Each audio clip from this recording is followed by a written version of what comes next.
It's the Orioles on Masson, and we welcome you to Birdland. The Orioles happy to be back home here at Camden Yards, where they will try and end that losing streak beginning on this Memorial Day 2017.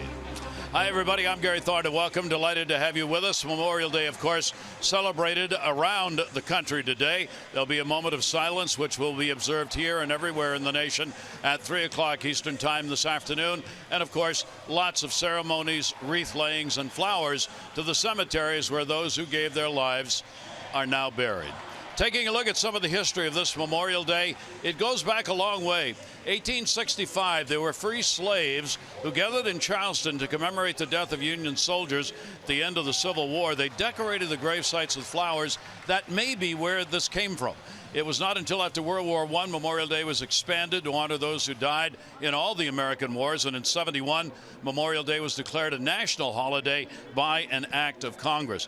Over 24 cities claimed to be the birthplace of Memorial Day. It was made official that Waterloo, New York would be declared the birthplace of Memorial Day. President Johnson did that in May of 1966.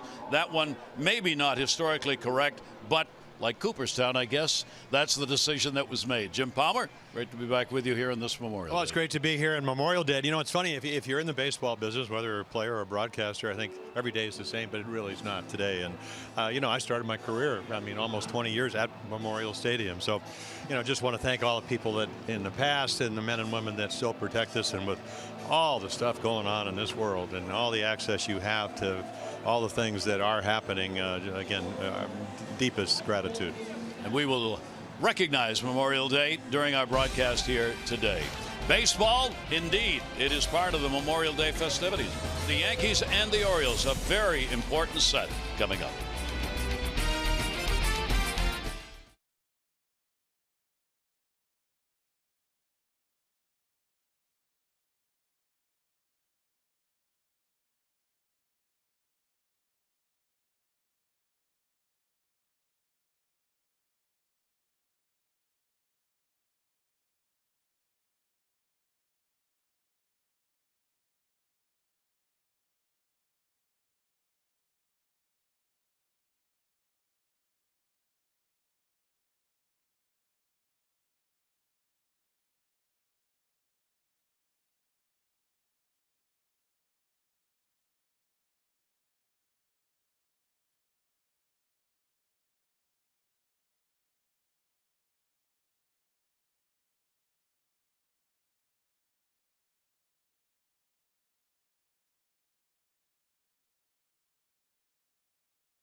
The field, and with each of the members of the Orioles starting lineup, there will be a member of the Armed Forces. As we welcome the 1st Battalion, 3rd U.S. Infantry Regiment, the Old Guard, from the Military District of Washington, who will present the colors for this afternoon's game.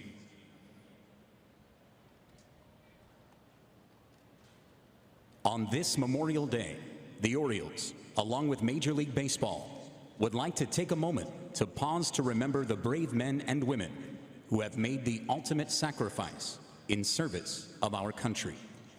Please join us in a reflective moment of silence.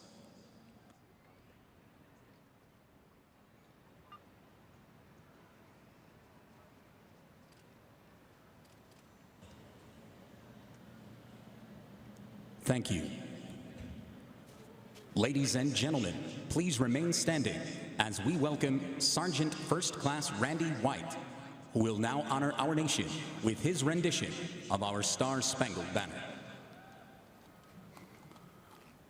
Oh, say, can you see by the dawn's early light what so proudly we hailed at the twilight's last gleaming, whose broad stripes and bright stars through the perilous fight o'er the ramparts we watched were so gallantly streaming, and the rockets' red glare, the bombs bursting in air, gave proof through the night that our flag was still there.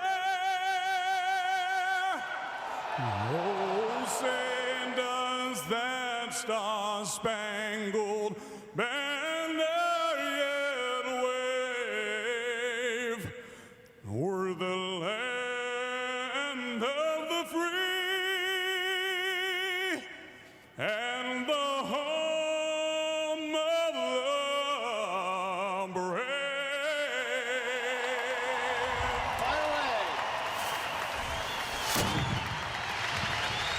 Sergeant First Class Randy White, what a great voice on this Memorial Day, our national anthem.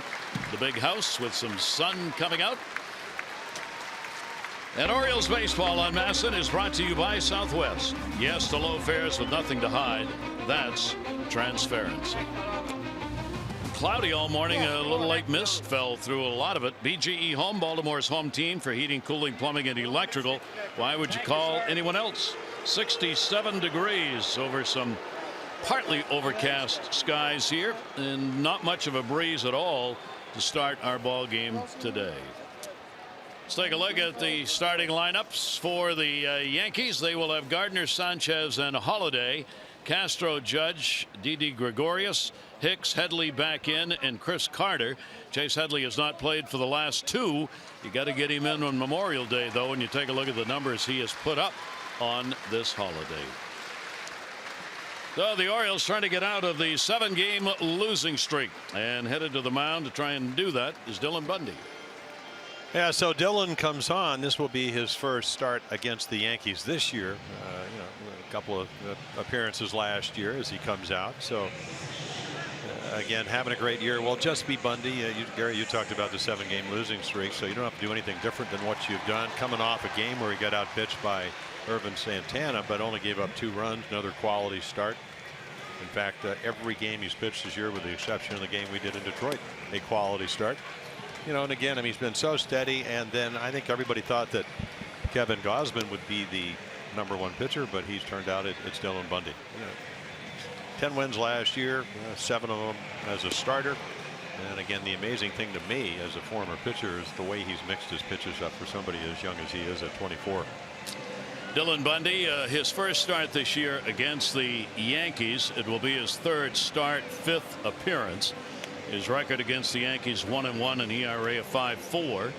He has pitched most of those games here in this ballpark. 3 appearances here at Camden Yards against the Yankees. He's 1-0 with a 2.89 ERA, and another confounding part of Dylan Bundy's numbers that we've talked about, not just for him but other Orioles starters, is the fact they pitch so well here in this ballpark when you would think the numbers would be better on the road. Well, the the Orioles, they score many more runs, as an offensive team on the road. They pitch. The ERA is under 4 runs a game collectively, which amazes me because this is a great place to hit. But the more you see of games in Yankee Stadium with a short right center field porch, and this team has the ability, talking about the Yankees, to reach it, especially Judge and a lot of their left-handed hitters. Maybe this is a little bit fairer than some of the other pitchers' parks in the American League. And maybe Tampa Bay, the only ballpark you would look at and say this is not a bad place to pitch. Both these teams have made a lot of hay at home, as the Yankees come in 17-8 in the games at home. The Orioles are 15-7. For most of the first couple of months of the season, the Orioles have been 1 or 2 in home record. Buck Showalter's club now 25-23. They find themselves trailing both the Yankees and the Red Sox in the standings in the American League East. Here's Brett Gardner playing in left field. He will lead it off. The Orioles will have Caleb Joseph behind the plate. He's waiting for the home plate umpire, Adam Hamari, to say that he's ready to go. Manny Machado has already moved in at third base against Gardner, recognizing his ability to lay one down. Gardner with a 3-for-7 lifetime off Bundy, and this Memorial Day game is now underway. Pitch will be taken for a strike to start it out. Yeah, what a May he's had. I mean, Brett has been red hot. I have my scorecard from that game back on the 28th of April. He was hitting 188 with no home runs, no RBIs. 18 games without an RBI to start the season. He's now hitting 318 in the month of May, Jim. What you're talking about. A lot of Yankees have some very big numbers. We'll show you in a minute. This series so far, which is knotted at 3-3, has been a series of offense, and you'll get some gaudy numbers thrown up for both teams, and he starts it out with a base hit. So Gardner's on with a leadoff single. Does that portend more of this? Take a look at what these two teams have done in the 6 games they've played. Yeah, I mean, and a lot of that came up in the offensive outburst in New York. The Orioles had a 9-1 lead, 11-4 lead. They would lose that game 14-12. Next day they'd get knocked around 12-4, and then they would come back in extra innings, tied it in the 9th inning, and then would win an extra inning. So again, a lot of that offense. Again, they played each other 6 times, 3 games, 3 wins for each of the ball clubs. But I think two capable offensive clubs, and more capable once you get Gregorius back, and also Sanchez. Sanchez goes after one, pops it up. Shortstop Hardy going back with the angle. A lot of glare here. Sunglasses down, and a late call. Coming in from left field, Trey Mancini. Mancini getting his 17th start in left at the very last minute. Called off J.J. Hardy. Well, it's his ball as long as he calls it. And you can see you're talking about the glare. The sun has been in and out, and right there he's done it, and then he defers to Trey Mancini. Of course, you have a rookie and a veteran Gold Glover, but that's the way you should play it. Mancini Rickard because of the Jones injury. Adam running around all over the place, but it's not playing. Trumbo in right. Machado, Hardy, Gold Glove winner, Scope Davis, and then Caleb Joseph with Wellington Castillo doing the DH. Throw over. Base stealers against Bundy have gone 3 for 6. So Dylan wary of that, especially against a Yankee team that will run when given a chance.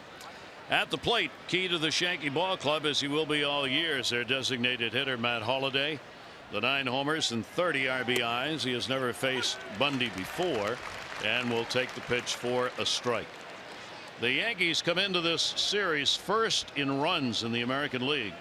They are 3rd in homers and 3rd in average. They've got the second best on base percentage, and they are 4th in walks. Caleb Joseph's going to take a little walk himself here, do a little repair work on the catcher's mitt. So give us a chance to tell you, Adam Jones was in the original lineup. This will be the 3rd game now in a row that he has missed. Adam came out and was working out on the field, and Buck Showalter said before the game, when the lineup was first posted, you better write it in pencil, because I'm waiting to see how a couple of guys respond, one of those being Adam, and the decision made not to start. Yeah, Richie Bancels, who's been, it seems like he's been here almost 40 years, but it's in the 30s, the head trainer. And again, I think they defer to maybe not rushing it. You know he wants to play. I mean, he's that type of player. Desperately. Yeah. And then again, if you're Wayne Kirby, there's two talkers. Their ears will not work once this game ends. Holiday, 3 home runs, 7 RBIs against the Orioles this year. He has been a monster in the numbers against the O's, going 9 for 20 in the 5 games he has played in of the 6 that these two teams have faced one another. And he's put up big numbers historically against the Orioles as well. So this is always a tough out. Big lead at first base. My goodness, Gardner was a quarter of the way or more down towards second base on that delivery. He didn't go. Now you go about 4 or 5 years ago. I mean, this is a guy that could steal 47, 48 bases. Now they don't run quite as much, but they certainly have the capabilities of doing it. Ellsbury's been doing most of the stealing, and 8 out of 10, but he ran into the wall the other day, and there's a home run swing. Ellsbury out of the lineup for game number 1 of this 3-game set. You talk about important ball games. I mean, for both of these ball clubs now, they're back in division play. The Yankees are starting a road trip, 3 here and 4 in Toronto. The Orioles, of course, have got division play coming once again with the Yankees here for this 3-game set. Red Sox are going to be coming in, then the Yankees again in New York. So it's time. 9-game homestand opening up for the Orioles. That'll go to second. Jonathan Scope, a twister. There's one. Relay to first, and got him. Great double play, turned right there, and that ball had a little spin on it as Scope had to kind of wait it out. Hardy makes the relay. A 9-pitch first inning for Dylan Bundy. We'll take a look at the Orioles lineup in a minute.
Batters faced by Bundy with a double play getting him out of it. Let's take a look at the Orioles lineup, brought to you by Southwest. Yes to low fares with nothing to hide. That's transparency. Rickard, Davis, and Machado, Trumbo, Castillo, Mancini, Scope, Hardy, Caleb Joseph not scheduled to start the ball game, but with Adam Jones coming out, the changes made. Castillo was going to catch. Now he's DHing, Caleb catching. And for Trumbo this year, big time here at home. Yeah, take a look at Jordan Montgomery out of the University of South Carolina. Well, he knows how to pitch. He almost made the club out of spring training. Had one of the better springs, with the exception maybe of Tanaka, who only gave up 1 run. Well, sees the opportunity. They need a 5th starter. The other thing is, the runner in scoring position numbers are very good at 205, and then again under 200 against lefties. So he does a nice job. We saw him in New York. And he can pitch to both sides of the plate with, with a changeup away, and he can run the ball in on you, and he's got a slider to change up to go with it. Joey Rickard leading off for the Orioles. 4-game hit streak for him. Down to third base. That's foul. Almost picked off third base umpire Todd Titchener. Right on the line that time, but Titchener kept his eye on the baseball. Welcome to the ball game. Yeah, again, just out in front a little bit of the cutter. We talked about the fact that he'll try to come in. Again, for a young pitcher, Gary, he's like a lot of guys we see, very much like Dylan Bundy. He'll throw any pitch at any time. And the pitch will be taken up high. His second career start against the Orioles. He had a no decision on the 30th of April, giving up 3 runs, 3 hits in 5 innings. The Orioles won that ball game 7-4. On the road this year, he's 1-2, ERA of 4.5. This is his 4th road start. Sanchez, right away, he's welcome to the game. So we have a real good beginning for the third base umpire and the Yankee catcher. Home plate umpire Adam Hamari will dust off the plate even though there's nothing on it. Yeah, again, he's 6'6". Nice way to start your holiday. Yeah, right here, and then right in the arm, the forearm. Of course, Sanchez actually went on the DL when he hurt his bicep right here at Camden Yards back in April. Record with a 2-ball 2-strike count on him. He'll bloop one to break. He's got a base hit. So the leadoff batter for each team gets on with a single almost in the exact same spot. Well, there's the defense, and you know, Ellsbury's out after running into the wall, but you got Hicks in center, Gardner in left, who won the Gold Glove last year. Aaron Judge, who we're a 6'7" guy, really plays well in right field. Headley, Gregorius, Castro, Carter. Last year, 41 home runs for the Brewers, and because of Bird's injury, he's over at first, and then Gary Sanchez doing the catching. So Chris Davis, for the first time this year, is hitting in the number 2 spot. Chris is playing at first base. He was going to hit down in the lineup in DH if Adam Jones had been able to make the start. Chris will take the pitch for a strike. Chris, of course, is going through a great struggle right now, along with much of the Orioles offense. A lot of strikeouts piling up on him. 3 for 36 with 20 strikeouts in those 36 at bats. So Chris trying to get it going here and trying to do it against a left-hander, which, unlike last year, has been the better for him. Chris Davis last year against lefties hit .216. This year, Chris is up the average by 100 points almost. He's hitting .302 off left-handers. Well, you saw it right there. He says he has trouble picking up the ball, and again, I mean, this is a great angle. I know we're not going to see this go out, but look how he starts. Hands high, closed stance. So he has to close the stance to get square to cover that outside corner where he's been having problems. Now, that's also a strength. When he hit the 53 home runs, and if you listen to the pregame show, nobody's hit more home runs in the last 4 years than Chris Davis. But the average has gone down. Runner scoring position number has gone down. This year, strikeouts, which have always been high and you can live with, are even higher.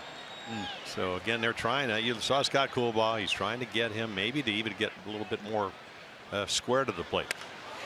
Pulls that one way foul. Montgomery got that one in on him right where he wanted it to be. Right, but I like the swing because again, when you drop your hands and they get stuck behind you, if you do it in golf when the ball's sitting there, it's hard to really consecutively hit good shots. So again, you know, you talk to, I mean, I talked to Jim Thome, who hit over 600 home runs. I said, what do you see when you see Chris Davis? He said, I'd like to have him get his hands a little bit, go back, watch the hands, and move him back a little bit and stay from that position, but he'll drop them. 0-2, and he rolled over on that one. Not hit very hard. Only play is going to be at first, and that's where Castro will go. So Ricker does get moved up on it. One away and a runner down at second base. Our Maryland Live Casino inside the numbers. Yeah, they tell pretty much the whole story. And you know, again, even look at the wins. The ERA still at 4.76, and then the bullpen. So you know that's an ERA of somewhere around 5, and then of course in the 13 losses. You know, you mix in a couple of good starts. The Gosman start on Friday night, the Bundy start against Santana where they got outpitched. But all in all, this whole team needs to play a little bit more in concert to start winning ball games. Orioles losing 13 out of 16, and they have dropped from the major league best record that they had on May 9. They were 22-10, and since then they've won only 3 and lost 13. And as a result, the Red Sox and the Yankees have moved ahead of Buck Showalter's ball club. And as he said this morning, if there was a magic answer, we would have pushed that button a long time ago, as has been the history of baseball, trying to figure these things out. Sometimes there's just not a real answer. 1-0 count, runner at second base. Chance for the Orioles to get on the board against Montgomery. Off speed, pickoff throw. Not in time, but you see the arm of Sanchez. You talk about his hitting ability. Gary Sanchez behind the plate also has a cannon for an arm. Yeah, from his knees. And again, a snap throw. Rickard again trying to get a good secondary lead, but certainly doesn't want to get picked off. Didn't. You can see the protection. That's the thumb he hurt last year. Actually hurt it against the Yankees up in Yankee Stadium. Manny's 250 with runners in scoring position on the season. Outfield shaded a bit to right. 1-1 delivery on the way. Came inside. Just missed that one. Take a look here. StatCast brought to you by Amazon Web Services. With a lead at second base, he'll have to be careful. Rickert will, with Castro almost directly behind him. So that walk-off lead will have to come on the delivery. 2 ball, 1 strikeout. Manny on a swing and a breaking ball away. Yeah, good changeup, and that's what he does. So take a look at your Mercedes pitch cast. You think he might get 91 because he's not overpowering, and he just, what, 8 miles per hour slower. His biggest whiff pitch, and maybe that's because the lefties are only hitting 192, is the slider. But the changeup we saw in New York can be very effective. So a 2 ball, 2 strike count. Rickert off second base. Montgomery, the 24-year-old, will just miss the inside corner. Wow, wow, wow. He takes a step in towards home plate. He thought he had a strike. Well, take a look, and again, it's right to the glove. Either way on that one. But again, a ball inside. So it's kind of refreshing. 3 ball. Yeah. Yeah. I mean, well, I mean, you know, Joe Girardi, former catcher, he goes, I want that pitch. I want that. Yeah. Not when he's hitting, but when he was catching. 3 ball, 2 strike count on Machado will back out. The Orioles again having the same problem in these situations they had last year. They have the second fewest at bats right now in the league with runners in scoring position. The second fewest, but the best average at 302. It's about getting them on, not about what they do when they get them there. Full count delivery by Montgomery. That'll be popped back and out of play. Well, that's when you go to the on base percentages, and you know the Yankees up there with the leaders, as you mentioned, in runs, but also in, you know, the on base percentage. In fact, all the great Yankee teams, you know, if you go back to maybe when Torrey came on to manage and Jeter came on, they've always been up in the 330, 340 range. And you know, the Orioles, if they're 320, they would be very happy about that. Yeah. 3-2 count. Manny looking for an RBI, and that'll be foul. Talking about Yankee history, Jim, I'm still kind of amazed at this note that the Yankees put out. They've hit 71 home runs this year. It is the 5th highest total through 47 games in Yankee history. Well, you think about that. The Murderers road teams in the 20s. I mean, well, when Ruth was hitting 61 and Garrick was hitting in the 50s and, you know, driving in 177 runs. That's all. Of course, I think the Yankees, go back to 61 when Maris broke Babe Ruth's record. They hit like 240 something. 3-2 delivery on the way again, and really throttled back on that one for the strikeout.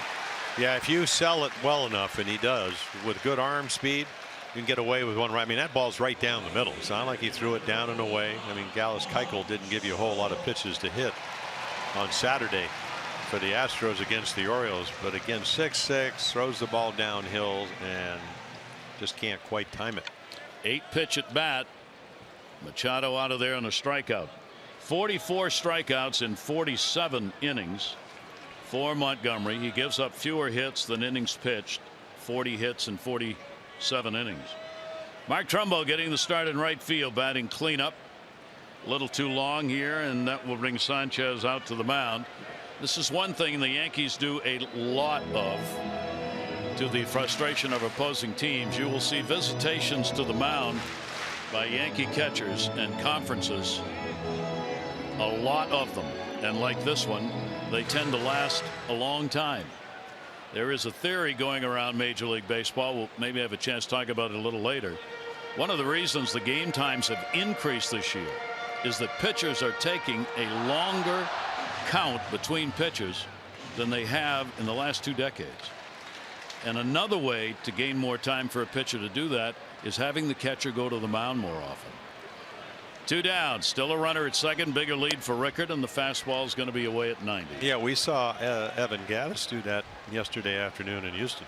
You know, McCullers, who was trying to run his record to 6-1 and would because of run support, but the Orioles got to him early. But they had maybe 3-4 conferences. Yep. You know, a little bit more of a veteran catcher and a second-year pitcher. 1-0 count with 2 down. Trumbo will take the pitch inside. Sanchez makes the nice start. Home run yesterday. Yeah, it's on letter high, and he smokes it. Second home run of the year to right center field off of James Hoyt. Well, you don't need a home run now. You just need to do what the Orioles do so well, and what Mark did. Hit over 300 last year with runners in scoring position. Career high 108 RBIs. Mark has big numbers against the Yankees this year in lifetime. Trying to add to it right here. That one cued off the end of the bat. He has driven in 8 runs against the Yankees in the 6 games these teams have played this year, hitting .269 against New York with 1 home run. Yeah, and if you don't think that you can throw 3-2 changeups or 2-0 changeup like that, if that doesn't make your fastball good, you're confused, because it does. 91 plays a lot more. Again, if you're deceptive, you're 6'6", you throw downhill like Jordan Montgomery does. 2 ball 1 strike count on Trumbo. Mark drills it, and he's got a base hit and an RBI. Gardner will chase it down. Joey Rickard will score. Trumbo will make a big turn and stay, and the Orioles have a 1-0 lead on the 2-out single. Yeah, tried to come in and got it down, and he goes, not today. And again, he hits a rocket, and you understand why Gardner won the Gold Glove, because this is a sure double on most every left fielder. Great swing, didn't get it in. You can see how quick Mark Trumbo's bat can be. The Rickard's going to make it 1-0 easily, and you would love to have get another guy in scoring position, but Gardner goes into a slide, and then you don't want to get yourself thrown out for the 3rd out. So Trumbo's got the RBI, his 24th of the season, and the Orioles are on the board. Manny Machado, 25 runs batted in, the leader for the Orioles. Pitch is taken for a strike. Castillo at the plate. Oh, there you go. And again, I mean, he's been very, very good. I mean, the runner in scoring position number, league average is usually, I think it's a little bit lower this year at 249, so still well below that. And again, not overpowering, but he's a pitcher, and that's the way he pitched at the University of South Carolina. 1 delivery on the way will be taken inside, so Montgomery giving up a run here in the 1st inning, and we'll see whether or not the Orioles can do what they have not been doing, and that's get a lead and hang on to it. Orioles have been able to score runs in ball games early during this losing streak, but they've not been able to hang on to that lead. Trumbo over there at first base. Castillo, as we said, was originally going to be the starting catcher in the ball game, but when Adam Jones could not make the starting lineup, Castillo was moved to the designated hitter spot and the number 5 spot in the lineup. There is Adam, that ankle and hip continuing to bother him enough that Buck Showalter felt another day of rest was necessary. 2 ball 1 strike count. Shift on against Castillo. Nobody between first and second base with the runner being held. He goes that way in the outfield, and that'll be foul and into the seats. Castillo's had a couple of at-bats against Montgomery. He is 0 for 2. He's had a 3 for 24 over the last half dozen games. Done well against the left-handers, though. 333. Yeah, came off the disabled list with the neck and shoulder problems, and then all of a sudden home run bat came alive, and then of course you try to hit home runs, you usually don't. Got to hit the right field yesterday. That's what he does so well. 2-2 in the dirt. Sanchez again makes the stop and a pitch down low. The Orioles this year against the left-handed starters have improved their numbers to 9 and 8. And a bit surprising, the Orioles are hitting better against left-handers, 259, than they are against right-handers, 248 overall. That was not the case last year. Orioles are 7th in win percentage against left-handed starters in the American League. Runner goes 3-2 to the hole. That's going to be a base hit. Trumbo will make the turn, go to third. Hicks will get it in. They had given the space between first and second, and Wellington Castillo took advantage of it. Well, you're kind of hoping that this approach they can maintain, because this is another changeup. 3-2 lets it travel a little bit farther. That means it gets deeper into the strike zone, and again, I mean, it's not an easy pitch to pull, but again, if you go the other way, and that good result and good approach going to get Larry Rothschild out to talk to the young lefty. Only 24. So Rothschild will have a meeting and a say, and the Orioles get runners on at first and third base. So you got Trumbo's rocket down the left field line. Could have been a double, except Gardner hustled over. And then you have two really good approaches by Rickard. Served it over second baseman, and then Castillo did the same thing. Let's see if the Orioles can make a bigger inning of it here. The Orioles, as we've mentioned often, have been one of the best in the American League getting runs in when there are two down and in scoring position. 27 pitches have been thrown so far by Montgomery, who came into the game averaging just under 16 per inning. This will be pitch number 28. And a check swing on a ball down low. Trey Mancini getting the start in left field in the ball game today. Now Mancini was going to start at first base, but again, when Adam Jones couldn't make the lineup, Buck Showalter juggled things considerably, not just in the lineup but in the field, and so Mancini gets the start in left. First and third, two down. And it'll be chopped on the top and fouled. He had 2 of the 7 home runs against left-handed pitching, and batting average about 20 points lower at 273. I mean, almost hitting 300 against right-handed. That tells you the kind of era that he's had. It came up in September. 3 home runs in first 4 games or whatever, and there's that tailing pitch away again, this time at 91. 1-2. Yeah, he just throws the fastball for the corner, and of course, we told you his ability at 205 coming in. I mean, they're hitting a little over 200 with runners in scoring position, so that's why I said not intimidated. You have to be able to relax when you get into these situations and execute your pitches. 1 ball, 2 strike count. Runners off first and third. Trey Mancini will take the pitch inside, so he'd set him up with that away pitch to come back in, but not close to the strike zone. And we've seen Trey, and I've marveled at his bat speed. He will look away, which is what you do with 2 strikes, and then react to balls in. And still quick enough, still strong enough to be able to hit some doubles, to hit some home runs, still put a good swing on it. 2 ball, 2 strike count. Montgomery. Orioles making him work here in the first inning, and went back outside, only missed it down low. So Castillo at first base will be running. Carter, first baseman, will move behind him.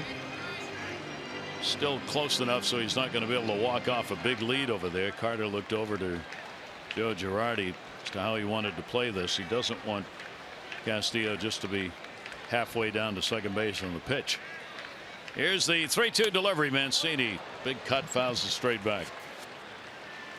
Oh, he holds the count at 3-2. Yeah, they play him at least a 7-pitch at bat. They play him a couple steps to right center, and I mean, that you could see right there that changeup stayed up. He was right on it, just missed it.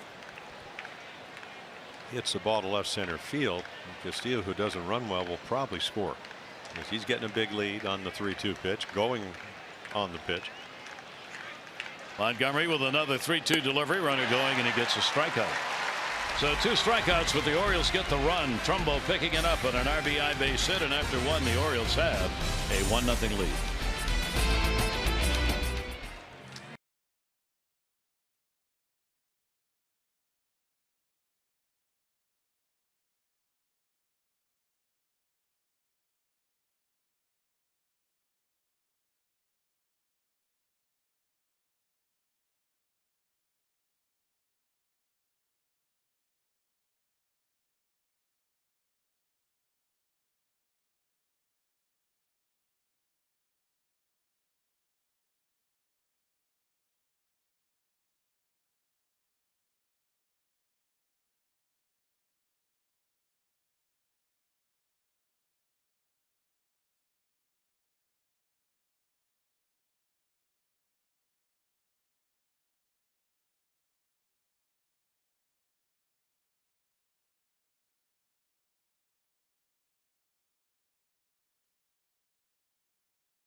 Today's telecast recognizing Memorial Day is being brought to you by DynCorp International.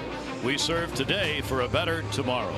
And by Navy Federal Credit Union. Navy Federal Credit Union proudly serving the armed forces, veterans, and their families for over 80 years. Federally insured by NCUA.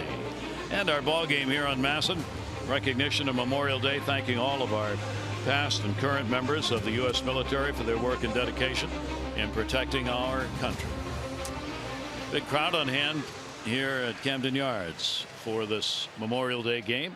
The Orioles 1-0 lead. A lot of military folks on hand in uniform, recognized before the game as they will be during the ball game today. So Dylan Bundy will go against Castro. 3-game hit streak for him. He'll go after the first pitch, foul it away. Starlin Castro having an outstanding season.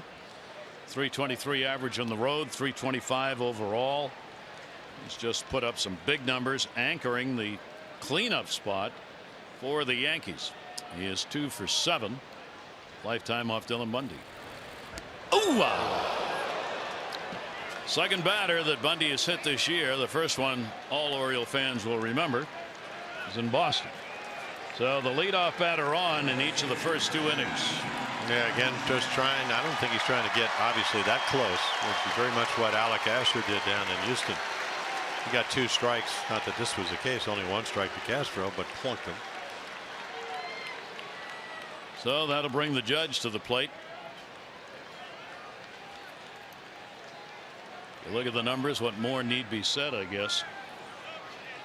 He is putting up unbelievable Rookie of the Year numbers. They're already touting him in New York for Rookie of the Year honors. He is tied now for the lead in home runs with Mike Trout.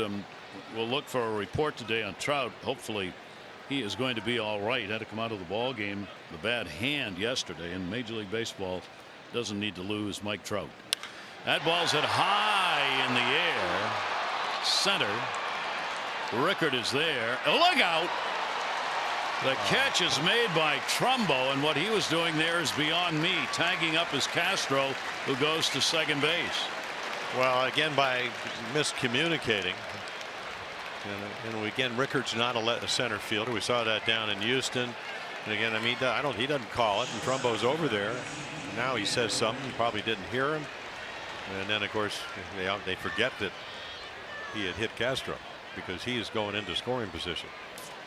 That's what happens when you're not playing well, when you've lost 7. I mean, just the little things like that. There's no reason on that ball, and now he can tag up and try to go. You catch it, make a good throw. Trumbo has a good arm.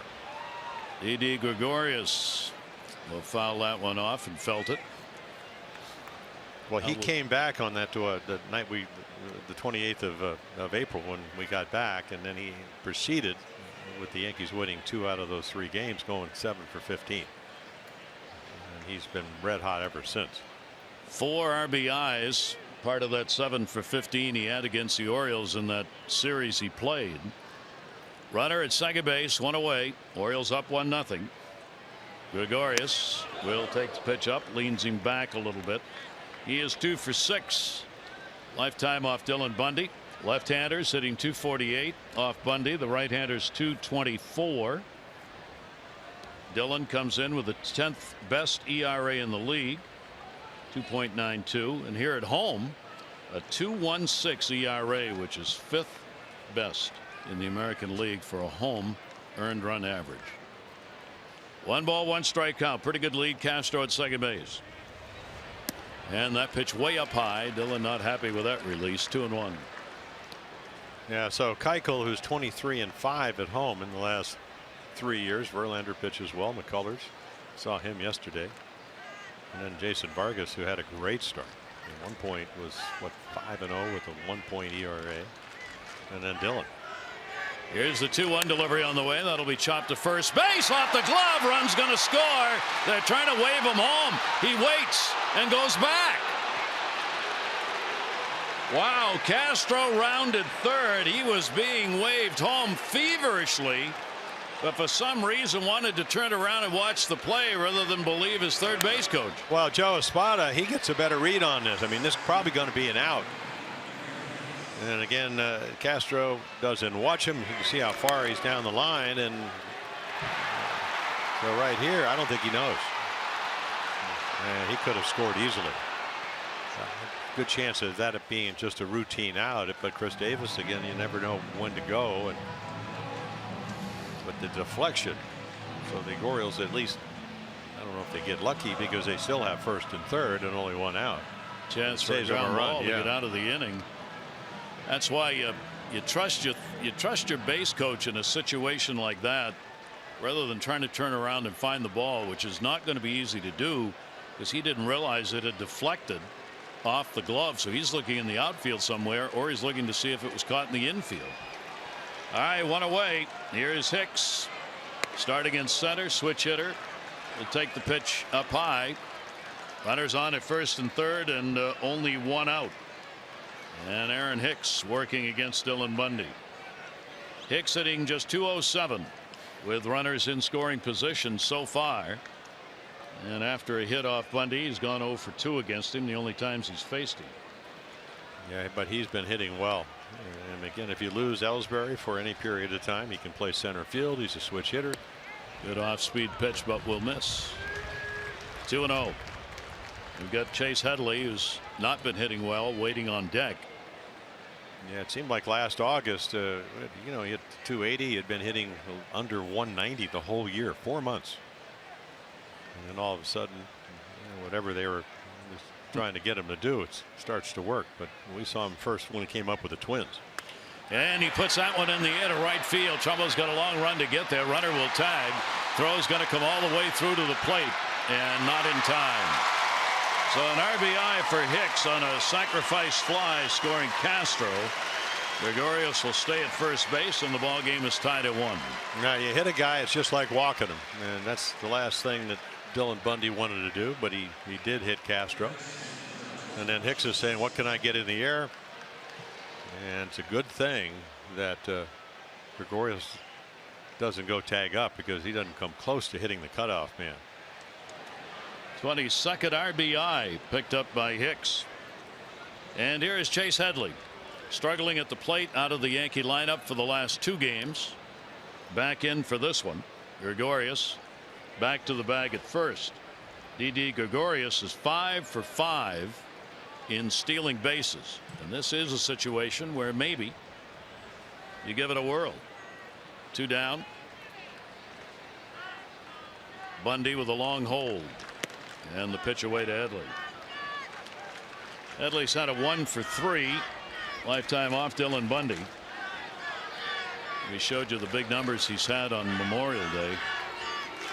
A 457 hitter, 16 for 35. 1-0 pitch. That's going to be up the middle. That's going to be a base hit.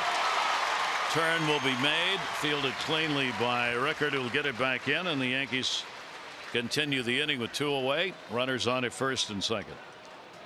Yeah, when Headley didn't play, Joe Girardi said, well, I didn't bench him. I just didn't think he was swinging well. He had come in 9 for 15 in the month of May after having a great April. I mean, last year he never got an extra base hit till May. Ended up having a pretty good year. You just sit him down, let him contemplate. Let you get a hit. Yeah, let Judge hit the grand slams, and you win 9-4. And 2 down. Here's Carter. He goes after it on top. Hardy seconds, and there's the force out. Yankees get the run. A hit batter. Castro would come around to score. A couple of hits. 2 left on. 1-1.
in the American League East, pretty well summed up by the numbers. See, the Orioles have scored the fewest runs in the month of May among the teams in the East, and the teams that have done well, the Red Sox, the Rays, they've been 1 and 2 in that department. The home runs, you can't win on just home runs, further proof right there. And the team ERA, while the Orioles have scored the fewest runs in the month of May in the East, the team ERA is the highest. So you put the two of those together and you end up in May the Orioles are having 10 and 15. Little discussion about what happened in the outfield. Wayne Kirby, who directs outfield traffic's got Trumbo and Rickert there. Yeah, it's so simple. Yeah, it's so simple when you have a veteran center fielder. I mean, I had Paul Blair for all those years, won 8 Gold Gloves. Adam Jones has won 4. You know, they just take everything. You know, not even thinking about catching those balls. But then you have 2 guys that, you know, Rickert, again, usually a left fielder, right fielder. And Trumbo comes over, and that slight hesitation allows Castro to get to second, and that will cost him a run. Yep. Jonathan Scope leading it off. Hardy and then Caleb Joseph. Scope getting the start at second, hitting just a $190 against Yankee pitching in the first 6 games. Takes the pitch on the inside corner at 92. Not real happy with it. Yeah, so my knees are taller than that. I gotta get those pants even higher. Here's the 0-2 delivery, and chased one way upstairs that time. Yeah, what I mean, that he's going back to the dugout, going, what a wasted at bat that was. And then Montgomery, you know, how do you get guys out with 2 strikes? Well, sometimes all you got to do is be aggressive. Let it go. It's over the plate. Nothing worse for a pitcher to throw a out of your hand ball on strike 2. That's almost like they're paranoid to, you know, throw it just a little bit off the corner because they don't want to give up the 2-strike hit. Here's J.J. Hardy. J.J.'s bat heated up 7 out of the last 17. That's a .412 batting average over the last 6 ball games for the Orioles shortstop. 0-1 delivery. That'll go towards short. Gregorius slipped a little on the start. Gets there in plenty of time over to Carter. 2 down. Maryland Lottery contestant of the game is Charles Beazer from Waynesboro. 500 for being selected. 500 more for every Orioles home run hit today. Play Home Run Richard scratch-offs. Win up to $50,000. Or enter non-winning tickets for a chance to be the contestant of the game. Go to mdlottery.com/home run. Trying to extend the time for Montgomery on the mound. Caleb Joseph, couple of practice swings outside the box. Only thrown 5 pitches. Got 2 outs. Caleb batting 9th in the order will take the pitch. It is in there for a strike. Caleb, and given the chance to play, got the bat going. 353 over his last 34 at bats. 10-game span. Swing and a miss, and there's that Taylor away again. 0-2. Yeah, I think that fastball down the middle on the first pitch probably be the best pitch you'll get to see. Now, after not getting an RBI all last year, that's that weekend series, the end of April, he hit the home run off Tommy Lane. Home run, got the RBI. 0-2 will be fouled away. Totally different guy. You know, I saw him talking to David Ross, who's in town working this game, and you know, of course, David played with the Cubs, backup catcher for years, and they were talking about trying to prepare yourself. He said, at least I knew. I caught John Lester when I was with the Red Sox and with the Cubs, so I knew I was going to play every 5th day. It's a good thing. Here's the 0-2 pitch by Montgomery. Tomahawks that one in the air to center. It's deep, going back near the wall. Warning track right off the base. It'll be into second base with a double. Hicks was playing shallow in center and over towards right, and Joseph put it right where they weren't, and he's on with a 2-bagger. Yeah, a little bit of a breeze, and you know, again, Montgomery's not overpowering, not a particularly good pitch. Caleb gets to it. You can see barrel of the bat to the ball, and there's Hicks making a long run, and ball short hops the wall, and an easy double. Well, the Orioles get a chance to get the lead back if they can get yet another 2-out RBI. Orioles 1 for 3 already in these situations today, and it'll be Joey Rickert in the leadoff spot getting the chance. 2 down. Rickert a base hit, scored the run for the Orioles in the first inning. Strike on the outside corner. Adam Hamari, home plate umpire, will generally favor the pitchers on the close calls, so the hitters If it's around the plate, you need to have the bat off your shoulder. Yeah, with 2 strikes, won't be taken. 0-1 count, big lead at second. Yankees aren't holding the runner in the dirt again. Sanchez knocks it down. Well, Rickard against the left-handers on the year, hitting .275, 75 points higher than he is against right-handed. Part of the continuing platoon situation for the Orioles, with the corner outfielders in and out of the lineup, mixing in DH time as well. Here's Montgomery's 1-1 breaking ball strike. That had a wrinkle. Yep, he looks straight down and see if that ball might have gotten the inside corner. You can see how well he's hitting at Camden Yards. Closing in on 400. Gets a hit here, he might probably be there. So now you got to protect and react. Cover the outside corner, react in. And as we've seen, Montgomery will come in on you. Joseph off second base, and the 1-2 delivery on the way up high. 2-ball, 2-strike count on Rickard. 2 ball clubs vying to put some distance either between themselves if you're the Yankees, or lessen that number if you are the Orioles. New York's 3 over Boston, 4.5 over the Orioles, 5 over Tampa, 7.5 Toronto. All of a sudden a lot tighter than at the beginning of May in the American League East. And the breaking ball is taken inside, refusing to bite. Full count, 3-2. Yeah, you have a 10 and 15 month. Everybody gets back into the race. And the Yankees that just keep plodding along. Started out the year at what, 1-4. And then since then have been playing very well. 3-ball, 2-strike count with 2 down.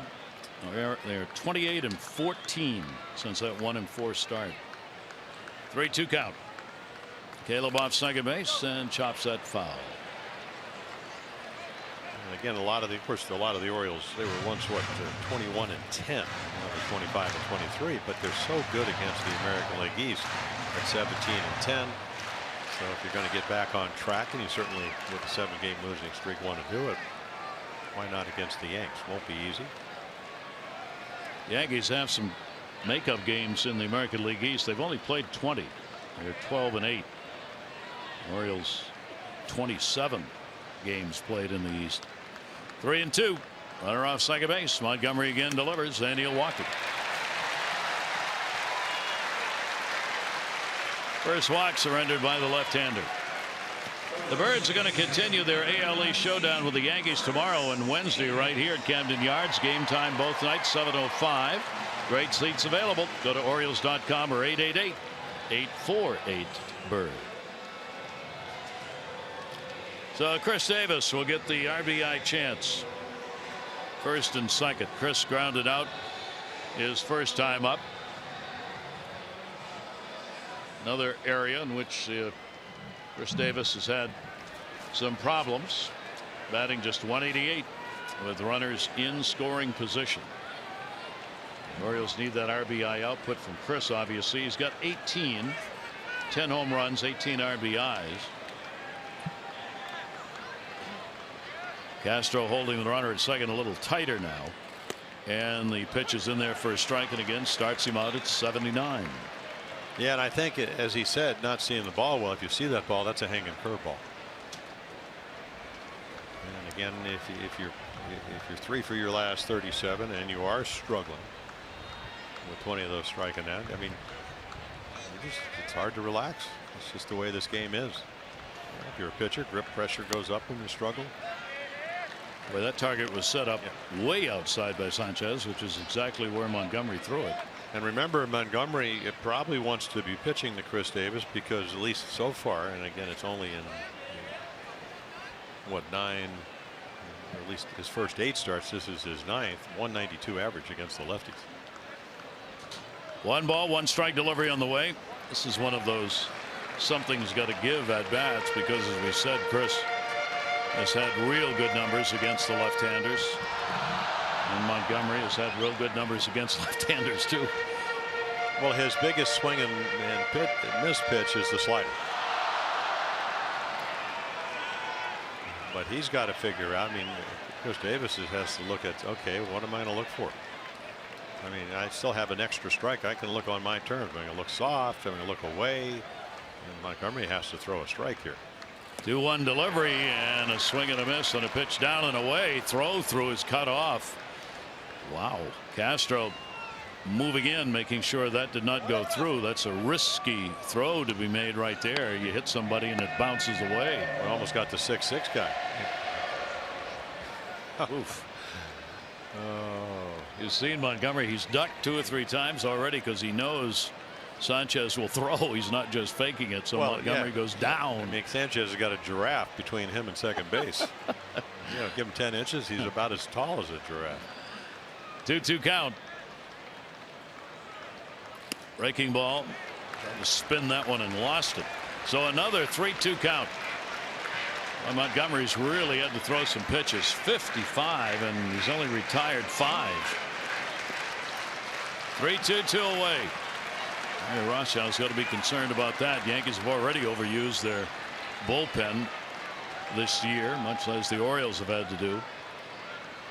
3-2 delivery on the way. Runners go and he strikes him out. 4 strikeouts in the ball game, 2 in the innings, no runs, 1 hit, no errors, and 2 are left on base. The Orioles have left 4, 2 in scoring position through the first 2 innings of the ball game.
Limited baseball break brought to you by T-Mobile.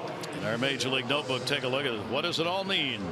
On Memorial Day, if you're leading the division, what are your chances at the end? Well, in the wild card era since '69, 76 of 126 teams have led the division on Memorial Day, and they went on to win it. However, only 33 of the last 76 have done so in the past 11 years, recognizing some equality developing in the divisions. Last year, 4 of the 6 leading on Memorial Day went on to win their division. But bear in mind, the Indians weren't even in the wild card spot and ended up in the postseason. And the last time that all 6 won the division after leading on Memorial Day, you got to go back to 1998. Yeah, we ought to keep that and then compare it to what happens on Labor Day. After the trading deadline, after clubs have tried to get better. Surrendered. Yeah. The white flag does go up. A couple of clubs apparently already doing that by the looks of some of the names that are already on the market. The breaking ball by Bundy will be in there for a strike. Gardner started the ball game out with a base hit for the Yankees. Gardner and Sanchez and Holiday coming up. Manny Machado is in at third base. Gardner, a couple of home runs off the Orioles this year. 4 RBIs. He'll take the pitch inside from Bundy. 1 ball, 1 strike. Yeah, it was on that Saturday afternoon when he kicked it into gear. A couple of home runs off of Baldo Jimenez. Hadn't had any. No, hadn't had an RBI. Dillon with a 1 ball, 1 strike count. Gardner will take it for a strike. Yeah, a little extra here. His average fastball this year was 91.7. So he can add and subtract. He throws it 50% of the time, and then one slider around 20, curveballs at 16, changeup at 13. So again, pretty unpredictable from game to game. 1-2 delivery on the way, and Gardner fouls it off. There's the changeup. Boy, has he been good at home. We talked about that ERA, 5th best at home, 2.16. In the 5 home starts he has had, he has not allowed more than 3 earned runs and pitched at least 6 innings in those ball games here at home. 1-2 delivery on the way. Gardner yanks that one. That's going to go over into the corner. Trumbo will chase it down. Gardner on his way to second base and will stop there based on Trumbo's arm as he guns it into the cutoff man. 2 for 2, leadoff double. Yeah, just fight it off and then hope to find a hole, and that's exactly what he does. I mean, it's a good pitch. It's up and in, pretty much right where he tried to throw it. And somewhere around the label. No chance to catch that. Well, and you can't hit that ball unless you have a short swing, because if you have a long swing, you're going to hit it with the really right up on the hands. Probably wouldn't have got out of the infield. Now Sanchez with the RBI opportunity, flied out to left field his first time up. 1 for 5 off Bundy with a home run. Sanchez was going for one there too, got under it a little bit. Mancini tagging up at second base is Gardner. He'll fake the go. No, he'll go the go. The throw is there. He's out. Trey Mancini from left field to Manny Machado gets Gardner at third. Yeah, Brett Gardner's looking back to see if that really happened. Now Trey doesn't play it particularly well. You'd like to actually at such a high, but look, he catches it. Now he's got a strong arm. He's proven he can do that, and then of course the strong, accurate throw is what throws him out. Nice tag by Manny.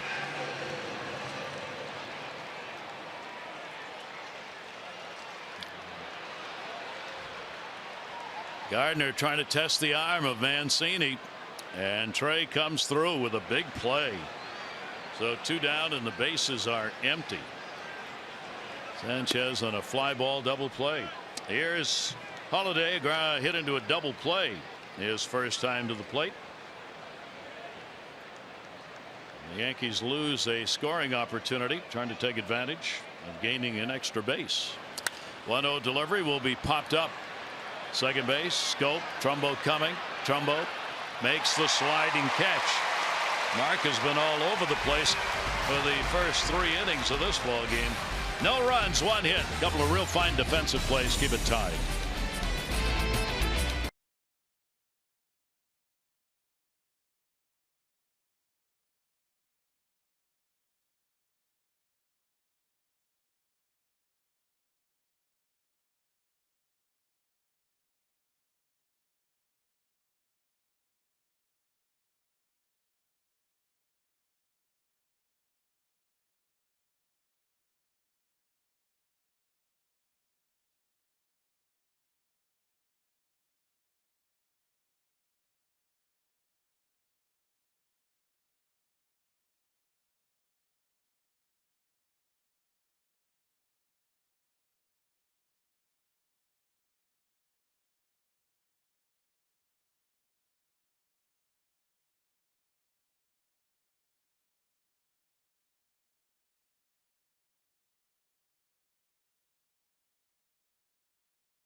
Baseball on Mass and brought to you by PNC Bank, for the achiever in you, and by Nissan. Choose Nissan today for great offers on our most exciting lineup ever.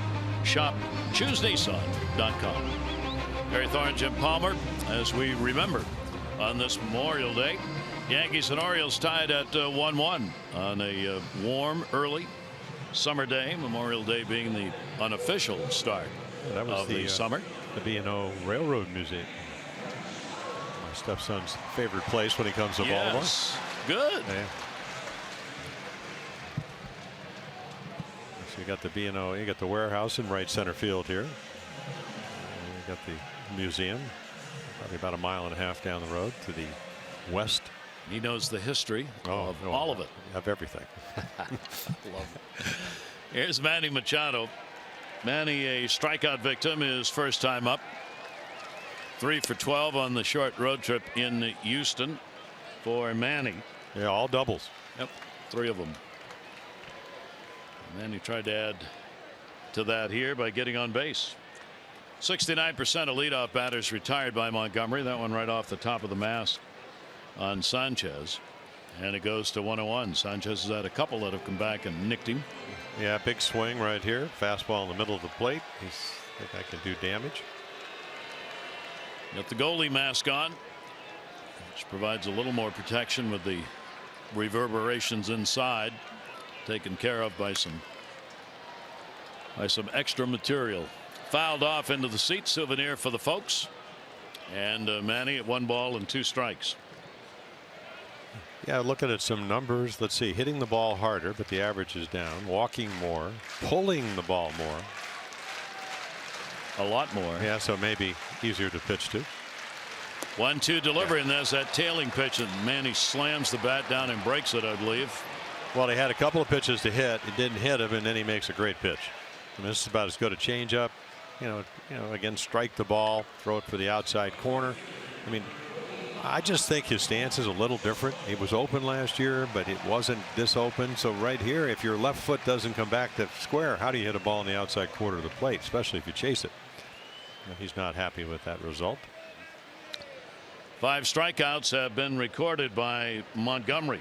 But I don't think it was about the strike 3. It was about the 2 pitches he missed. Yeah. When you're hot, you don't miss them. Ball taken inside. Montgomery has struck out as many as 7. He's done that 3 times this season for his season high and his career high, in fact. Montgomery with a 2-3 mark this year, and that is his lifetime mark. Mark Trumbo, a base hit, RBI, first time up. Pitch will be taken away. So Mark, adding to his RBI output against the Yankees, now has 9 runs batted in 7 games against New York this year. A career .304 hitter against the Yankees. Tailing pitch this time a little low, as was the other, and the count goes 3-0. Montgomery being careful here with Trumbo. Well, I would imagine he has the green light. Veteran hitter with the American League in home runs in baseball last year. Chopper not hit hard. Castro bobbles it, and that'll allow Trumbo to reach. Do or die play, as he had to get it on the short hop and couldn't do it.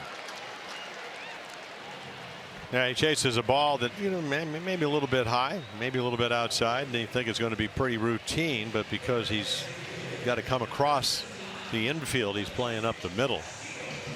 Maybe about 5-6 steps to the right side of second base, but the play becomes difficult.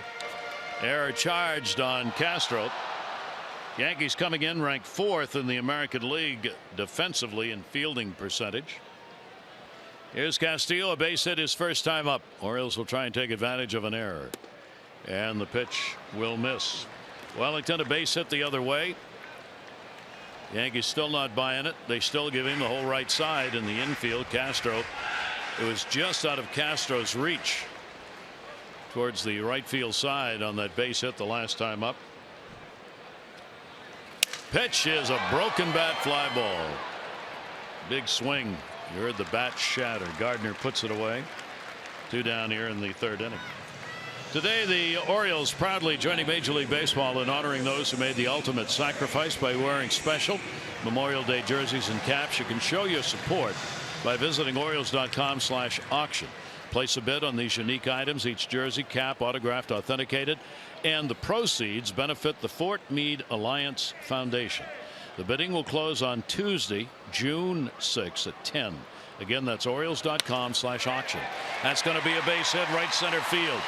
Trey Mancini on, played by Hicks, and Mancini's got a single, and the Orioles have 2 on and 2 down here in the 3rd inning.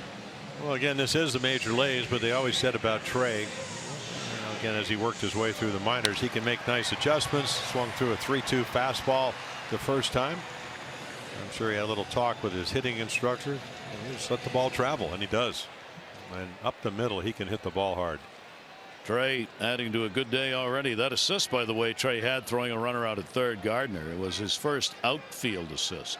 He's got another assist in the infield playing at first base. Jonathan Schoop, strikeout victim his first time up. First and second. Game tied at 1. 2 down. Jonathan, big numbers, 323 with runners in scoring position for him this year. Adam Jones and he have led the Orioles. In fact, Adam has been on top in the American League in that department most of the year and still is, hitting .407. Jonathan Schoop just out of the top 10. 1-0 delivery on the way. Montgomery, and another one of those off-speed breaking balls at 80. And out in front of it. 1 ball, 1 strike count. Montgomery joining the long list of current day pitchers who may in fact no longer rely on the fastball as their number 1 pitch. A lot of curveballs, change-ups in particular, off-speed pitches. 1-1. That one down the line. Will it stay fair? Yes, it will. Into the corner. Trumbo's going to score. Trey Mancini being waved home by Bobby Dickerson. Stopping at second base. Scope. A 2 RBI double and a 3-1 Orioles lead. Well, this is a game of adjustment from at bat to at bat. Maybe game to game, month to month. Struck him out the last time, and this time just waits a little bit longer. He knows he can't throw it by him, and then hits it just inside the foul line. And then when it gets down into the corner, Aaron Judge has to go a long, long way. Easy double for Jonathan. Trey Mancini with pretty good speed easily scores to make it 3-1. So Jonathan Schoop continues outstanding hitting situationally. RBIs 23 and 24. J.J. Hardy grounded out his first time up, and the pitch will be taken for a strike. So the Orioles continue to do what they have done so well this year. 2 outs, runners in scoring position. Orioles came in with a .261 batting average, and that's a real good number in those situations when there are 2 away, and the runs in this ball game have come with 2 down. Sanchez stops the bouncer, holds the runner. 1 ball, 1 strike count. J.J. Hardy after an RBI with 2 down. Schoop getting a pretty good jump with 2 away off second base as the Yankees not holding. Want to get the batter. 1-1 by Montgomery. That'll be down to third. Big hop. Headley's got it over to first, and that will do it. With the Orioles, a big 2-out at bat. They get 2 runs on 2 hits and 1 big error. Take the lead. On this Memorial Day, I'd like to thank all the military personnel that serve our nation. You are the true heroes. We thank you.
Giants defense. Orioles have played a lot of it in the Showalter years and still are. Oh yeah, well again, I mean, scope to Hardy to to Davis, that's pretty much routine. And again, right here, I've learned something from David Winfield. He said if you catch a ball with 2 hands, you don't have to turn your body all the way to get to it, even though Gardner kind of ill-advised. You're already in scoring position. And again, he kind of runs himself out of that inning, and then Trumbo to the rescue right here. Larry Day, wind blowing a little bit. Hadn't played a lot of right field. Did play Saturday night, and then I think a week ago Sunday. There you get Scope with a big arm there at shortstop. You get Mancini, 17th game in left field. Trumbo, who's had to learn to play that right field position, particularly here in Baltimore. And they all have contributed defensively so far today. Slashed at and fouled off as Castro stands in. Castro hit by a pitch in the second inning, would come around to score the Yankee run. RBI sac fly by Hicks. The Orioles RBI in the first inning by Trumbo on a single, and then the 2 RBI double by Scope. Both of the runs unearned in that third inning. Big uppercut by Castro, and he will foul that one away. Castro's got a 3-game hit streak coming into this one.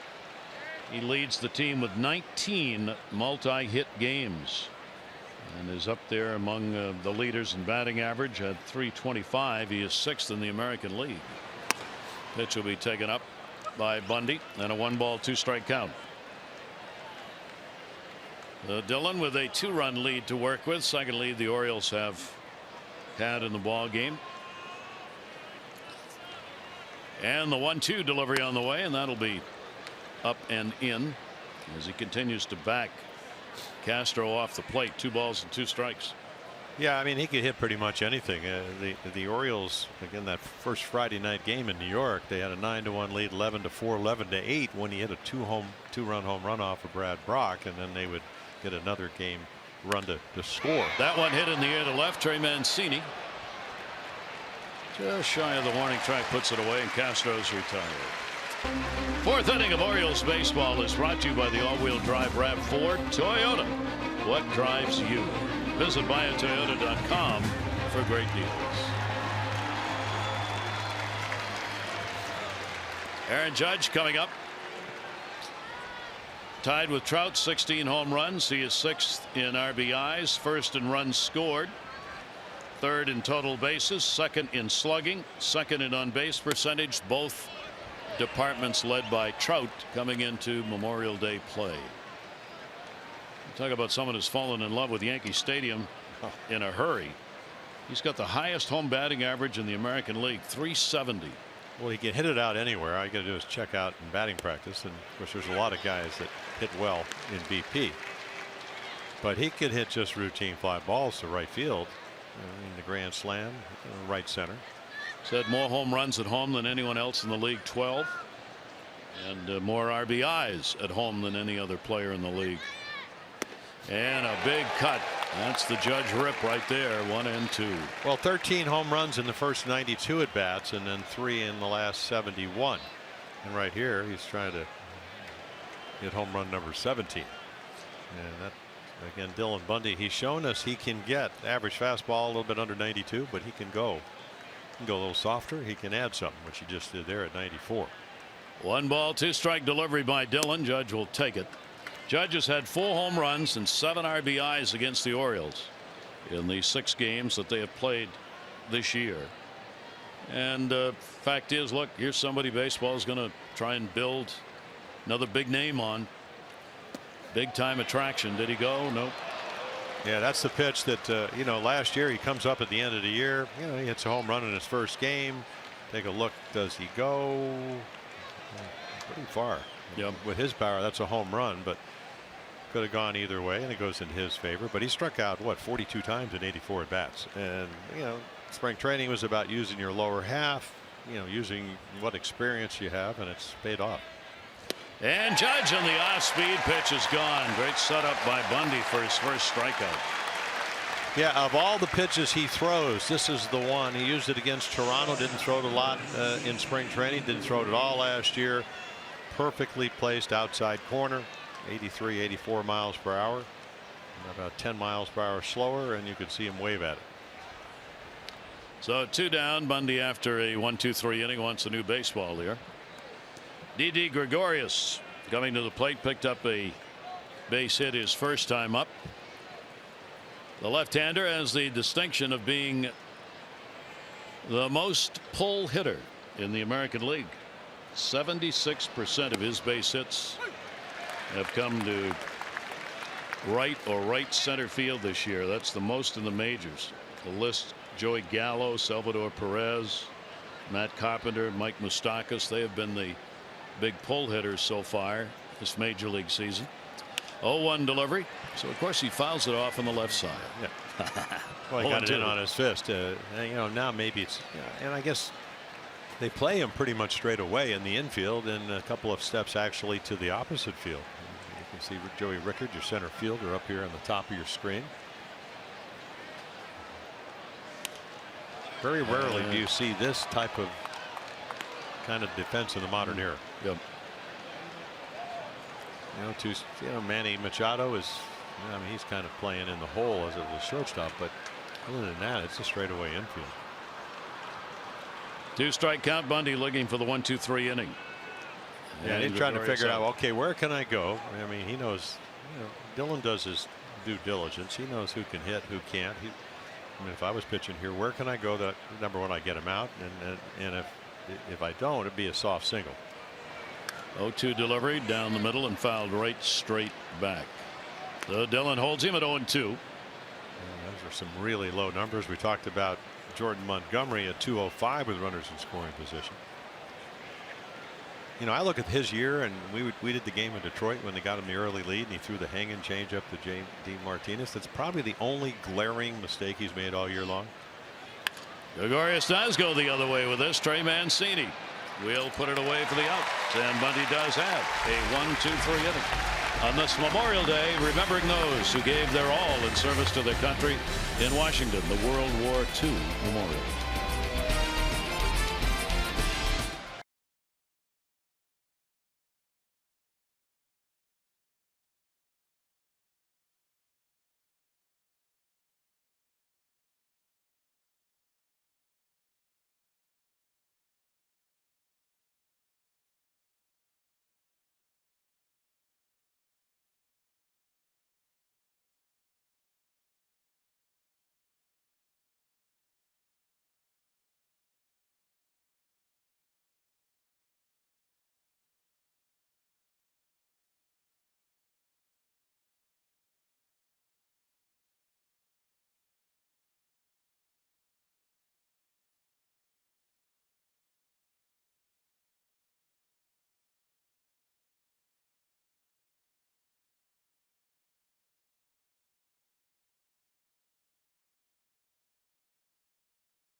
Hey, look at some of the history in our remembrance notebook. The first large observance, it was 1868. It was at Arlington National Cemetery. It was centered around the Arlington Mansion that was once the home of Robert E. Lee. General and Mrs. Ulysses S. Grant presided over those ceremonies at Arlington. Some 5,000 people attended. After the speeches, children from the Soldiers and Sailors Orphan Home, members of the GAR, that's the Grand Army of the Republic, made their way through the cemetery. Flowers for both Union and Confederate grave sites, prayers, hymns were recited in the first official observance. And today at Arlington National Cemetery, a flag will be placed at each of the stones of Arlington National Cemetery, where the biggest of the remembrances occurs. And if you've never been to Arlington, go. Pitch is taken for a strike. Caleb Joseph. Joseph picked up a double his first time up. Orioles now with the 3-1 lead in the ball game. And the pitch will be taken away as it settles down a little bit. Remember, this has been a series, 6 games in which the offenses have dominated. Joseph will put that one up in the air. Hicks in center. One away here in the 4th inning. And for every Orioles walk, Care First Blue Cross Blue Shield contributes $50 supporting American Diabetes Association. 134 walks, $6,700. Care First Blue Cross Blue Shield encourages each of us to take that first step towards a healthier and more active lifestyle. Adam Jones talking some baseball. Showalter, Adam out, hopes to be back in the lineup tomorrow. It hoped to be in the lineup today. Tried before the game, working out on the field, but just not ready with the ankle and hip continuing to bother him. Joey Rickard has been on twice, singled in the 1st inning, scored. He has also drawn a walk. Rickard's got a 5-game hit streak now. And Montgomery's delivery will be taken up high. Rickard gets ahead on the count 2-0. Joey continues to be among the leaders on the Orioles as far as pitches seen per at bat, which is why he's at the top of the order. He'll draw his share of walks. High strike called on that one. 2-1. Yeah, started out last year, Rule 5 guy, and early on he led off, and he really wasn't aggressive at all. And Scott Coolbaugh's hitting instructor said, you can swing at first pitches if it's your pitch, because he's a good fastball hitter. So they put him down in the lineup, and then when he came back at the end of the year before he got hurt, he was actually hitting well again. Buck Showalter continued to say how much they missed Joey Rickard in that season last year when he was not available for the platoon situation. 2-2 delivery on the way, and that's going to be fouled back into the seats. Count stays at 2-2 on Rickard with Chris Davis waiting on deck. The Orioles here at home have averaged 3.95 runs per game. That is 12th in the American League. Runs scored at home. Generally, you got to have 4 to win ball games, but the Oriole pitching has been so good at home that those 3.95 runs have been enough to hold up for W's. And that's why the Orioles are 15-7 here at Camden Yards. Rickard has worked at full, 3 balls, 2 strikes. Montgomery gets it in. Gardner, a very long run in left. Sliding, can't get it. Yeah, the only way to try to get it without hitting the wall on the run is to do exactly what he did. And then you got to get there, and then it's got to be catchable. And this one wasn't. You can see the slide ending up short of the wall. If you can circle the ball like that, you got a good chance, but it's got to be really high, and that wasn't high enough for Gardner to do that. Trying to get it straight on over there when you're running into that wall. Oh no, well, you'll end up in the seats. That could be like Derek Jeter. Except he was still running hard, but he was playing the infield. Full tilt. 3-2 delivery. That one has popped up. Sanchez trying to find it. They'll end up in the seats. Well, you can see everybody's helping. Headley comes over. That type of day. Just kind of a glare. The Yankees trained it down from New York. Got in around, I don't know, they said somewhere around 9:15, 9:30. Orioles got in 10:15, 10:20, and it was raining actually. Yeah. Had a miserable night last night. But today, a lot of that early fog is burned off. 3-ball, 2-strike count coming again. And this one chopped to short. Didi Gregorius. 2 away here in the 4th. Yeah, the Red Sox are going to be back in town this Thursday through Sunday. Great seats remain for the entire 4-game series. Great promotional items highlighted by the Manny Machado starting lineup figure on Saturday. For tickets, go to Orioles.com or call 888-848-BIRD. And of course, your favorite day, Friday, Floppy Hat Night. Floppy Hat Night. Summer is officially here when we have Floppy Hat. Well, the orange shirt. Yes, it was of course in Houston, but so was the fedora. Agball's going to go into the outfield on the shift. Castro's got it. Davis is retired, and a 1-2-3 inning recorded by Montgomery. So the pitcher's generally in charge early on in this one. 3-1 O's.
On top in this one here on Memorial Day at Camden Yards. Orioles opening up the 3-game set against the Yankees. It'll be Chris Tillman, Luis Severino going in the ball game tomorrow night. 7 o'clock ball game, 6:30 for O's Extra. Kevin Gausman, Masahiro Tanaka in the 3rd game, also a 7 o'clock ball game. And then the Red Sox are in for 4. And then the Pirates for a couple. Here's Aaron Hicks to lead it off. Sac fly RBI in the 2nd inning, accounting for the Yankee run in the ball game. And the pitch will be taken for a strike. Hicks is one of those produced by the Major League Baseball Urban Youth Academy, which is out in Compton. One of the many efforts to get inner city youngsters involved in playing baseball. And that has been a very successful program for the number of kids who have gone through it. And a real nice facility in Compton. 1-1. Yeah, only 27. It seems like it's been a little bit longer since he came up with the Twins. Yeah, 2 years ago with the Twins, actually hit 11 home runs. Hit over 250, had a pretty good year, then traded to the Yankees. Big cut. He was late on that one. Yeah, right on the corner. Boy, it's nice when you can make your pitches, and again, because he's so unpredictable, throws 50% fastballs and the rest a mix of curveballs and changeups and sliders. Hicks has power. One of the 2 switch hitters back to back. He and Headley in the lineup. 1-2 delivery on the way to him. He had to go upstairs. He gets a base hit. The tomahawk chop, and it goes to left field, and the leadoff man on again for the Yankees, this time here in the 5th inning. But the approach, I mean, this is why the average is up. He doesn't overswing. He throws it exactly where he wants to. Watch him just kind of slow the bat down, barrel the bat to the ball, kind of like playing Pepper, something a lost art. Everybody used to play Pepper. 4 and a 5 leadoff batters have reached against Dylan Bundy. Came in retiring 68% of them.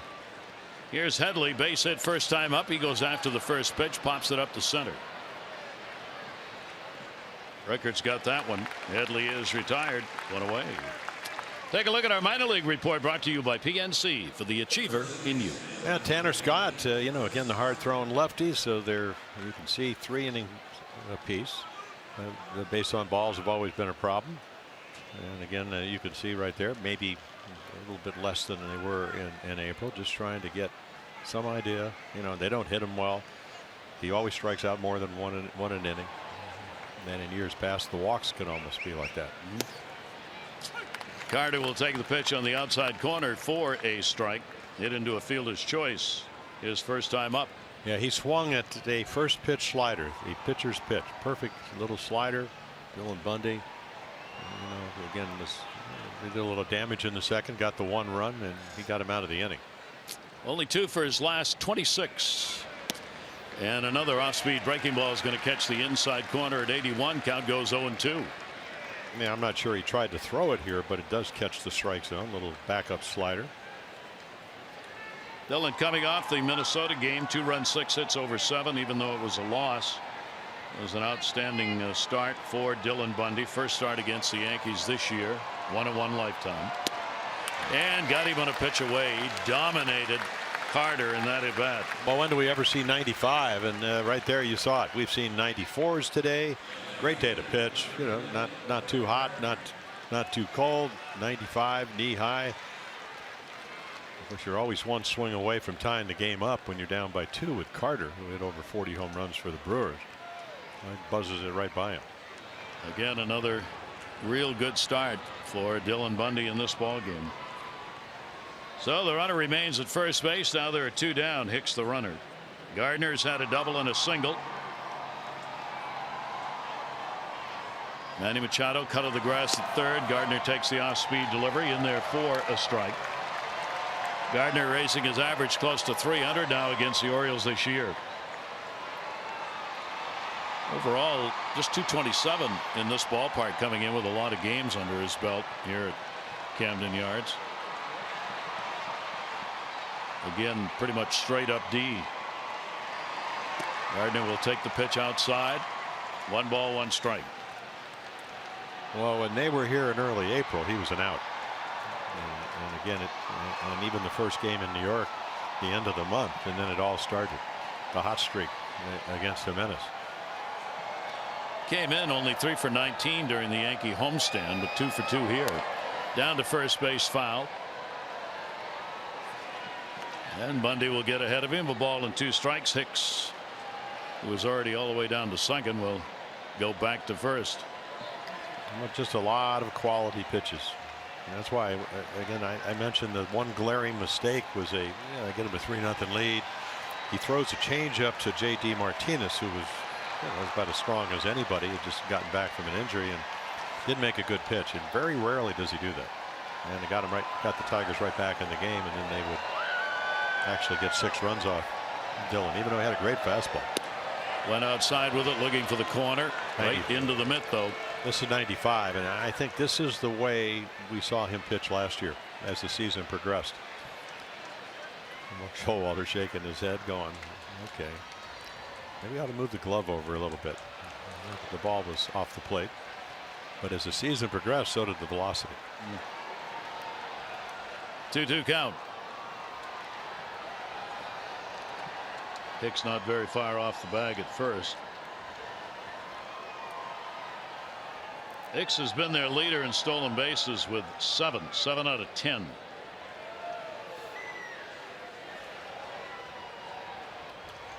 So again, with 2 down, Bundy concerned he not take off.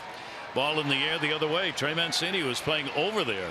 Had him shaded to the line, right where he needed to be. No runs, 1 hit, no errors, and 1 left on base. We go to the bottom of the 5th. Orioles lead the Yankees 3-1.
Today's telecast celebrating Memorial Day brought to you by Navy Federal Credit Union.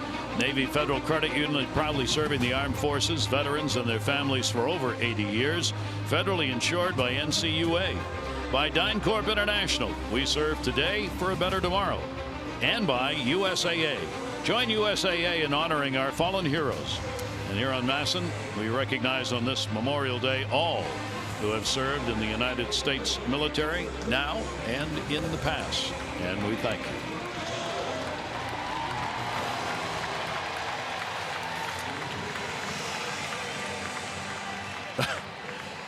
Memorial Day, no day of rest for those washing windows way up there. Oh my gosh. My knees quake just looking. Dead out in center field, way out there, doing the window washing. What are they, 1, 2, 3 floors down now? And a swing and a miss. That's the one that Montgomery's been using on Manny. 2 strikeouts previously. Yeah, change-ups down and away, hook them. They really have not tried to come in. Sanchez right on the outside corner again. That one was up a bit. Gregorius backs up a second, makes the throw, and an 0 for 3 for Manny. 1 away in the 5th inning. Oriole fans, a reminder, when the O's score 5 runs or more, get 50% off regular menu price online orders at papajohns.com with promo code Orioles5. Better ingredients, better pizza. Papa John's. Mike Trumbo very active in this ball game. Base hit RBI in the 1st inning. Reached on a costly error in the 3rd that resulted in the Orioles getting 2 unearned runs in that inning on a Jonathan Scope 2-out RBI double. Trumbo will take the pitch down low. Castillo waiting on deck. Montgomery with 1 walk and 5 strikeouts. Bundy has not walked anyone, has struck out 2. It's a lot tougher innings for Montgomery with guys on base and a lot more pitches thrown than Bundy's had to throw so far in this ball game. Holder is up in the much used Yankee bullpen. Yeah, we've seen him, it seems like, every game that the Orioles play against him. Yeah, 3 or 4 quality pitches. Yeah, the pitch count right at what, right around 90s. Foul tipped into the mitt. Yeah, 91 pitches, and that'll get you somebody in the bullpen, because as Holder is doing, getting ready just in case. Montgomery with a 2-ball, 1 strike count. Mark will put that one back into the seats. The Orioles, with the 3 runs they have scored already in this ball game, that's more than the Yankees starters gave up in their 6-game homestand. Starters had 2 or fewer runs all 6 of those homestand games. Their starters pitched to a 1.77 earned run average. The Yankees finishing it off yesterday with that 9-5 win over the A's with the Judge grand slam. 2-2 pitch, chopper off the glove. Chance to be a hit right there, and it is. No chance for the play to be made, and an infield single for Mark Trumbo. Yeah, that's when you don't really know where your defense is, because he made a nice pitch, got him to kind of get out in front on the changeup, hit a 2-3 hopper. I mean, Castro's going to catch this ball. Easier play than the last one they gave him an error on, because that was a kind of a short hop on a high chopper that was hit softly. So let's see if the Orioles can take advantage of this door that was cracked open. Mark Trumbo on again, 3 up, 3 on. Well, he's well over 300 in the month of May. He's made some nice adjustments, and with 5 home runs. And Wellington Castillo. Castillo's had a base hit, flied out. He is DHing. Castillo will take the pitch for a strike. Wellington 333 off the lefties and 303 off righties. He has had just a tremendous start. The Orioles offense enormously helped by the work that he has done at the plate and the pitching with the work he's done behind it. That's going to miss inside. Count will go to 1-1. Well, that's why you really have to have your advanced scouts really have to have your pulse on pretty much everything, because again, we saw him when Arizona came in last year, Wellington Castillo, and I never thought he was as good a player. Didn't have a good series, but you got to see him every day You got to talk to people, not only at the ballpark, in the press room, all that kind of stuff, because he really embraces being a good catcher. And Joe Girardi on the right there, that's what he did before he became a manager or coach. He was one of those throw and catch guys. Actually had some pretty good years offensively. Not too many people know this. He has a higher lifetime batting average than the first base coach, Tony Pena, who was a terrific player. 2-1 delivery on the way, and that's going to be fouled away. Just didn't play as much, but he was on some of those championship Yankee teams before he got into coaching and managing. 2-ball, 2-strike count from Montgomery. As the Orioles Trumbo the lead at first base, try and add to their 2-run lead. And again went for the inside corner, couldn't get it. Orioles out hitting the Yankees 7-5 now after the infield hit picked up by Mark Trumbo. Yankees have won 2 in a row coming in. They're 12-10 on the road. Orioles 15-7 here at home. Trying to make this homestand a real good one, because it could be a real difference maker. Foul back.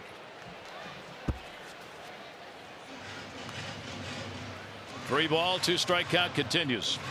Something else Castillo has done. He's had a lot of these long counts. He's going to get the 7th of this at bat. Castillo, a willingness to fight off pitchers and then take one where it's delivered to whatever field it's easiest to get it to. Yeah, which is usually up the middle into right field. And that's up the middle for a base hit. Again, that nice easy swing. And Castillo's on with his second hit, first and second, one out. Well, again, he's a catcher. He has a good feel for the game, so he knows he's liable to get a changeup, which is what this pitch is. And that's because he's thrown it enough. A young pitcher, not overpowering. He's not going to throw it by you 3-2. That's gonna be the end for Montgomery. He's coming out of there. So our Jiffy Lube pitching change is brought to you by Jiffy Lube. Jiffy Lube stores now do brake services. Stop in and let Jiffy Lube perform a free brake inspection today.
He gets hurt by the error, gives up 3 runs on the day, and again only 1 earned runs and only the 1 walk. Got to 100 pitches very quickly.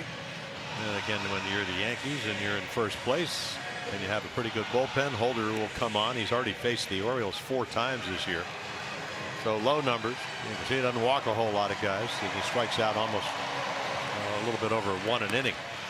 Again, good fastball, has a good slider, curveball, occasional changeup.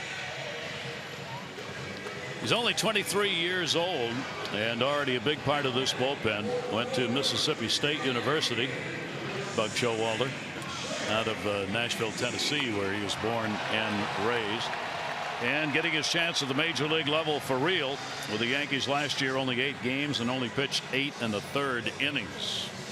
The Orioles have runners on at first and second. They've got the 3-1 lead for Jordan Montgomery. That was the shortest start of his career at 4 1/3. He'd gone 4 2/3 previously. And the breaking ball is going to be fouled off. Trey Mancini. Yeah, and it's a good one. It's almost like he was looking for it. So Holder's got 0 for 1 in save chances against the Orioles this year. Doesn't have a record. Yeah, the first 3 appearances against the Orioles were scoreless, and in that third game where they kept from being swept, he gave up a run. And Mancini will look at one on the outside corner. It's 76 miles an hour. His fastball could be 17, 18 miles per hour firmer. Big difference. So Holder with an 0-2 count and 1 down. Big chance for the Orioles here in the 5th inning to add to the 2-run lead. And a breaking ball that is swung on and missed, I believe. Yep. So he got him, first base occupied, and there are 2 down. Holder comes on and starts with a strikeout. Well, again, you have a game plan, and he throws with 3 straight curveballs. And if you're ever going to triple up on somebody, the third one, you could see it's a knuckle curve. A knuckle, you kind of throw it with your fingertips. Of course, Buck Showalter thinks that he might have fouled it off. Thought he might have 2, but Mancini acted as though he didn't. Well, he kind of looked back, and then when he didn't see anything, he started walking to the dugout. Does it appear that he fouled it off? No. But again, going back to my point, if you're going to throw him 3 straight curveballs, and right there he says, well, maybe he did. But the third one was as good as the first 2, maybe a little better because it was a strike to ball. Now you hang one to Scope, a more veteran hitter. That's one of his strengths. So the Orioles try and add another 1 or 2 2-out RBIs. Jonathan Scope did that in the 3rd inning with a 2-out double that scored 2. Mike Trumbo did it in the 1st inning with a base hit that scored 1. Orioles now have 79 RBIs with 2 outs. 79. Tampa Bay's the league leader with 107. The Orioles trailing in the East in 2-out RBIs, but up there with the average. And again, one of the reasons they haven't had as many opportunities as other teams in the East have. Swing and a big cut on a pitch up and away. Yeah, Jonathan goes fishing in 93. Like I said, probably looks about 100.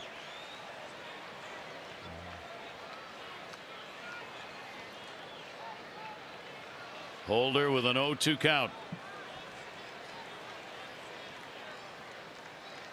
Trumbo off second base.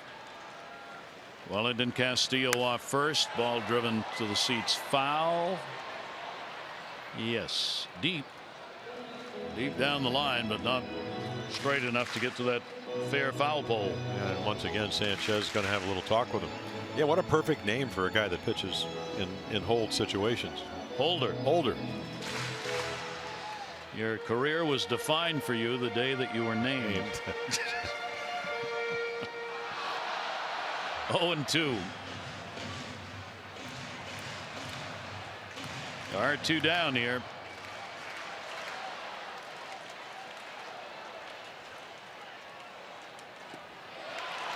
And this time the tag, I think, was put on. Nope, got to make the play at first. So Holder does just that. Comes on and strikes out the 2 he faces, leaving 2 on base. 3-1-0s.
You here at Oriole Park at Camden Yards on a Memorial Day game, and all across the nation at this hour at 3 o'clock Eastern. A moment of silence will be taken, including at all of the major league ballparks, recognizing all who have given their all in defense of this country. So we will await. The crowd will be asked here, I believe, before the Yankees come to the plate to do this, as the umpiring crew has held them up at least for a minute. Maybe not. Ladies and gentlemen, here we go. Ask that you please rise and kindly remove your hats. On this Memorial Day, Major League Baseball and the Orioles are proud to observe the National Moment of Remembrance, a nationwide act of unity to honor the brave men and women who made the ultimate sacrifice in service to our country. Please join us now in a reflective moment of silence.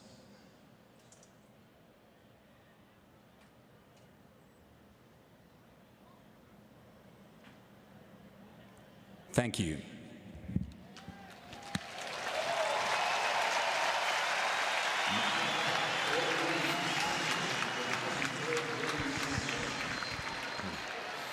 Part of the Memorial Day observance. It's been in place for a number of years. The moment of silence observed across the country.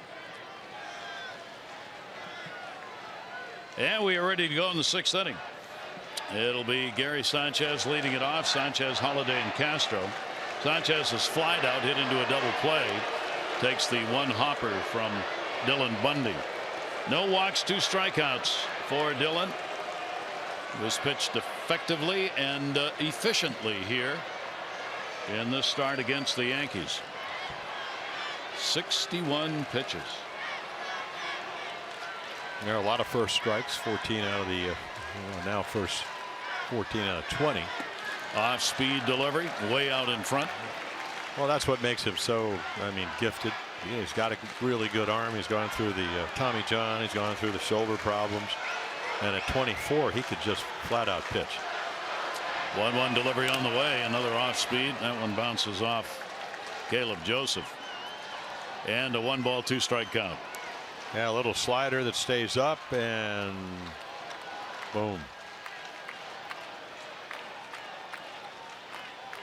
Holiday and Castro waiting on deck, middle of the order. 3rd time through against Dylan. 1-2 delivery. Another slider that's going to miss outside. 2-ball 2-strike count.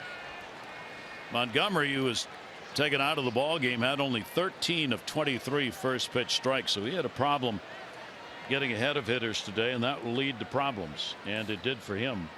3 runs, only 1 earned though against Montgomery in the end. 8 hits and 4 in the 3rd innings. Right now, that costly error, which was a tough play, allowing Trumbo to reach in the 3rd. The error charge to Castro at 2nd gave the Orioles a chance they jumped on to get the difference in the ball game. 3-2 delivery on the way, hit hard to 3rd, and no chance on that one. Manny Machado laid it, trying to get a glove to knock it down, but that ball was stung, and another leadoff man on for the Yankees. Well, they're only down by 2, so again, I mean, very much engaged in this game. It didn't look like Manny got much of a jump there, which is a rarity. Well, he doesn't see it till it's by him. Again, the ball hit hard, but it was almost like he might have lost it in the crowd a little bit. Yeah, a lot of white shirts here, a lot of Yankee fans here. Babe Ruth's here.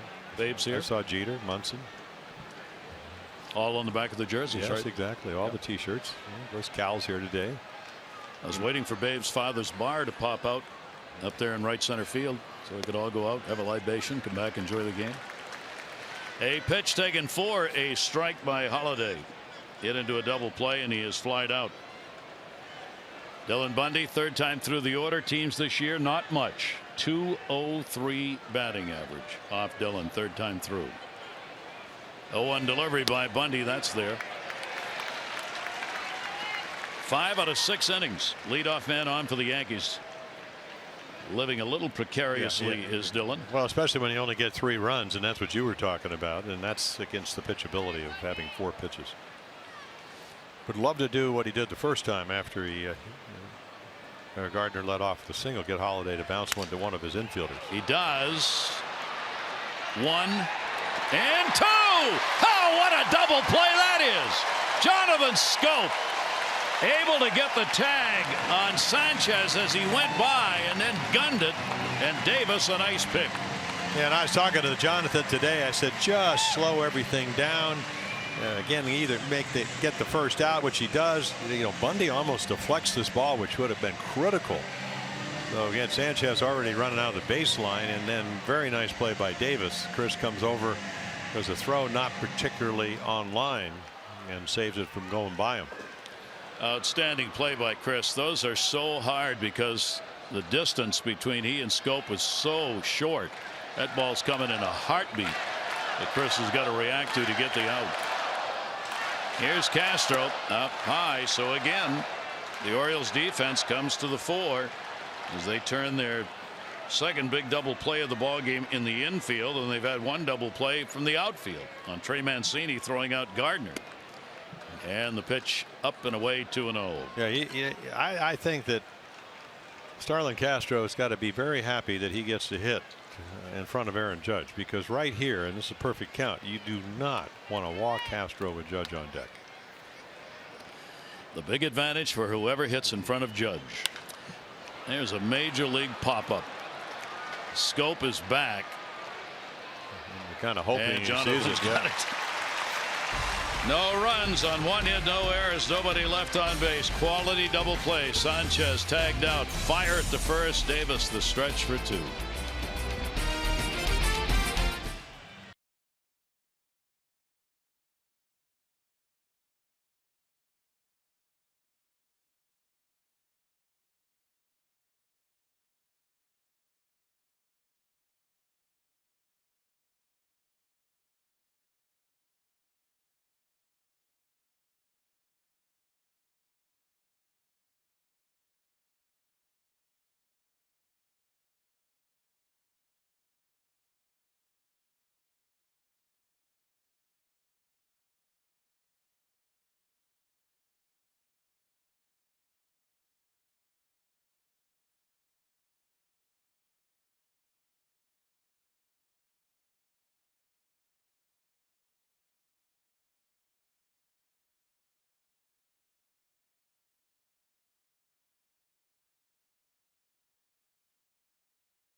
The Orioles try to get off the 7-game losing streak. Early 1-run lead. Rickard, who singles and then scores on the Trumbull base hit, and then Schoop having a chance to drive in a couple of runs, hits it right down the right field line. Trey Mancini, who had singled all the way from first base, very quickly galloping to make it 3-1. Those are your Geico highlights. 15 minutes could save you 15% or more on car insurance.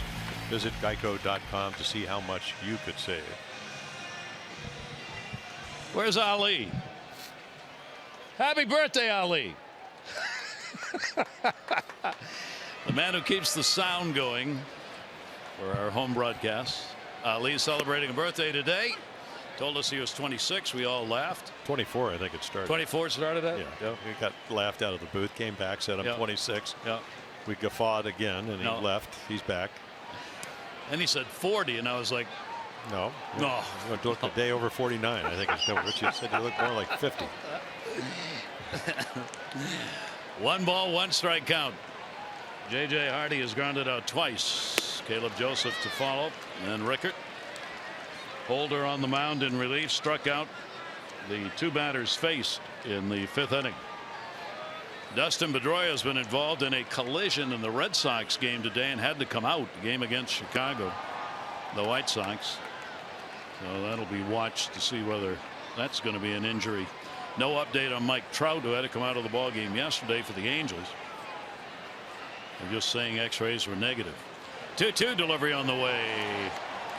Sanchez was set up away, and the ball came in so hard he had to move the glove right to left in a hurry. Yeah, I tell you, sitting on the outside corner, and then he has to reach all the way back across the plate. And that plate 17 inches, plus if you're off the corner, it's probably about 20, almost 2 feet. 3-2 towards the hole. Picked up. Castro makes a nice play. Yeah, he came up as a shortstop, so he ranged as far to his left. Ocean City, Maryland is hosting a social media weekend at the Masson booth on Utah Street this Saturday and Sunday. Follow Masson Orioles on Twitter for chances to win all weekend long and for more information. Plus, ride out the wave and come meet Ocean City, Maryland's spokesguard Rodney on Sunday, June 4 at the Masson tent on Utah Street. And for Holder, this is only the 3rd time he's pitched more than 1 inning. Ooh, up the middle. Again backhanded by Castro. Makes the play on Caleb Joseph. Yeah, a little cut fastball, and Caleb thought he might have a hit. Hits it really firmly up the middle, but there's your shift. You can see Castro.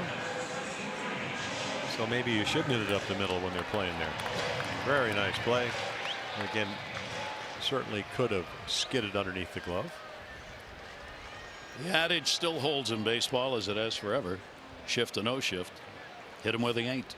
Well, yes, that's I thought you were. You know, it's funny because I mean, obviously the Orioles are playing the Yankees, and in the one of the great books that Roger Kahn wrote, he wrote The Boys of Summer, but the next book was the era 47, 57 Yankees, Dodgers, Giants. You know, Mays and Snyder and DiMaggio and Mantle and so forth. But Casey Stengel was a good player. I didn't realize how good he was, but he's also a great manager. And he said, they tell you to hit it up the middle. You put your gazelles at second base, shortstop, and center field, and they got your donkeys at first and third, and they tell you to hit it back up the middle. Something wrong with this game.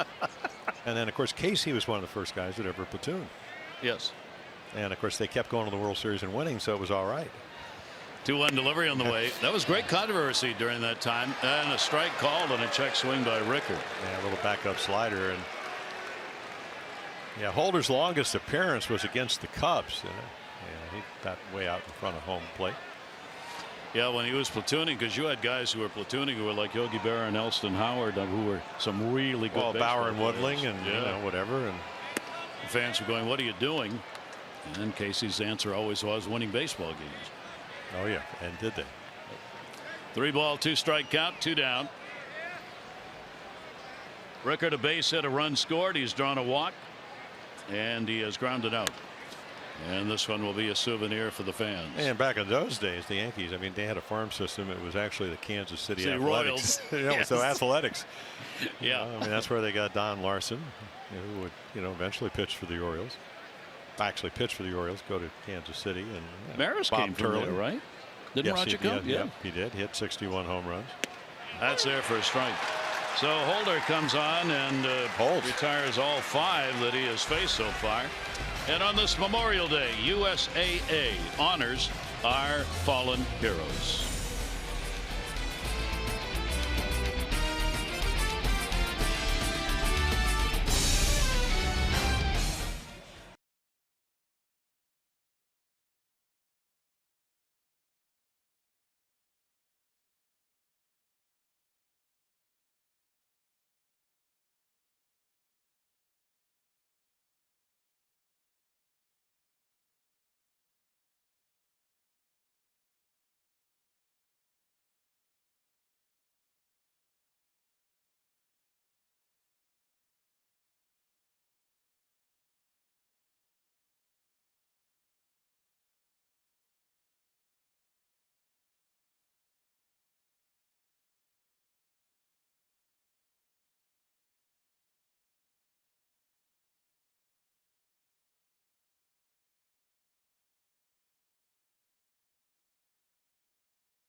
take a look at our league leaders, brought to you by Coons.com. Over 2 million vehicles sold and counting.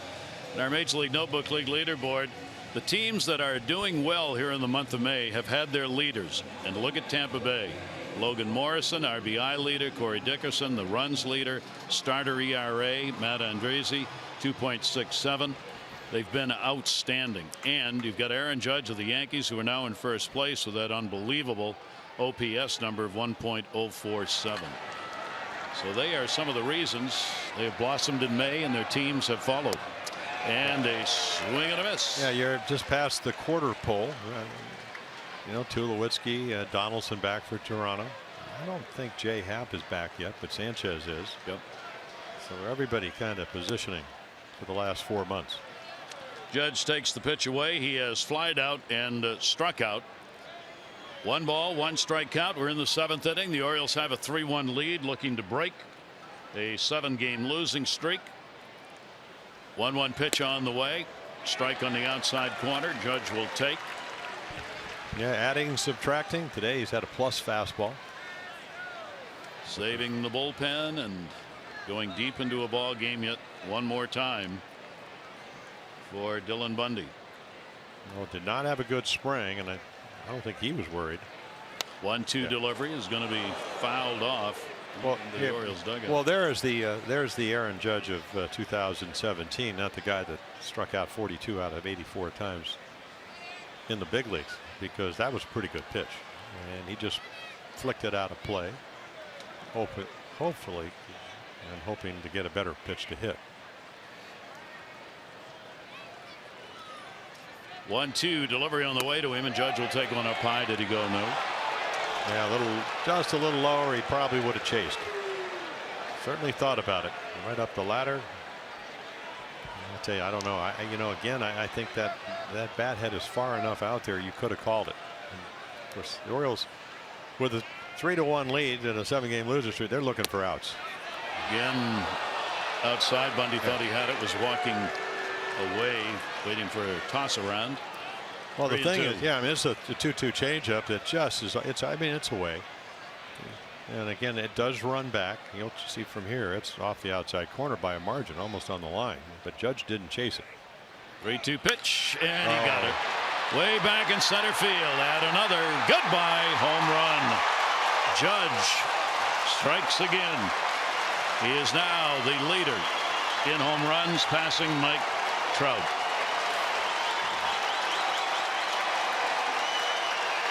Well, you're kind of hoping with a 3-1 lead when you pitch to the scoreboard that you're going to get a soft single, and this kid doesn't hit soft singles very often. Number 17. Yeah, for him it's just a kind of a line drive, but he's 6'7", 275. Tremendous strength. And this is how the hitters, the big guys, hit it. They just hit a line drive into the seats, almost straight away center. 17 homers, 35 RBIs, 111 off the bat on that one. Put up in the air, right center field. Trumbo over. Rickard says, I got it. And this time he does. And Didi Gregorius is retired in what is now a 1-run game. The All-Star Game voting underway. Go to Orioles.com/vote orange. Vote 5 times. Chance to win an autographed All-Star jersey. 20 times to receive a buy one get one offer for the Rangers series in July. Vote often, vote early, vote orange. Orioles.com/vote orange. So a 3-2 ball game on the Judge home run. Judge has now hit 5 home runs against the Orioles this year and has 8 RBIs against the O's. In there for a strike. Hicks, another power hitter, sac fly and a base hit. Shreve in the bullpen. Yeah, Jason Shreve getting loose. A couple of lefties out there. Tommy Lane.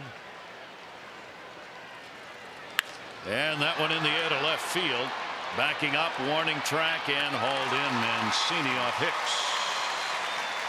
And there are 2 down. Busy day for Trey Mancini. Take a look at the upcoming road ahead. Brought to you by Heritage Automotive, offering you 20 convenient locations throughout the Baltimore area. Visit them in store or online at heritagedealers.com. 2 more in the 3 against the Yankees coming up, both night games. Shift put on with 2 down, nobody on. Here's Headley. He has singled and flied out. Headley will take the pitch away for a ball. 2 for 5 now against Bundy. Home run by Judge. First he's had against Dylan Bundy, and only 5 at bats against the Oriole right-hander. Yeah, I think if they were down by 2, he'd do what he did the first week of the season, which was probably bunt his way on. But with 1 run and the fact that he does have power, I mean, all of his 3 home runs, 14 of them last year, most of them are from this side of the plate. 2-0 delivery going for a tie game was Chase Headley. Yeah, great changeup. Headley, the switch hitter. He's batting 180 right-handed, 250 left, and all 3 of his home runs hit from this side of the plate. 2-1 delivery to him, and a chopper on top of it. And back-to-back changeups.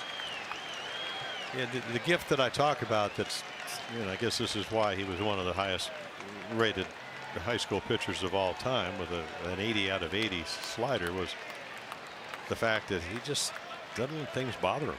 You know, he just keeps pitching. 2-2 just misses away. It doesn't mean he's not going to give up runs and he's not going to have bad games. He's just that's not the way this game operates. But he's got almost an extra sense of how to pitch.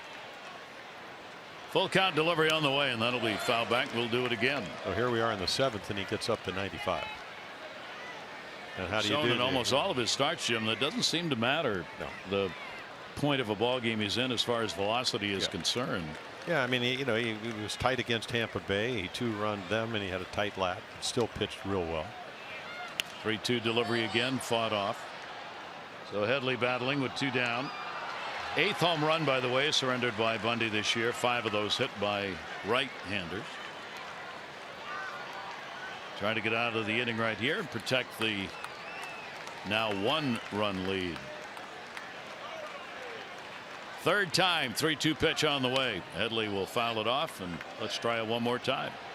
Well, he's throwing him everything, and there's such a fine line, and this is where you trust all your sides and your ability to make quality pitches. When you get, you know, into the lineup, and it's the 3rd time for Headley.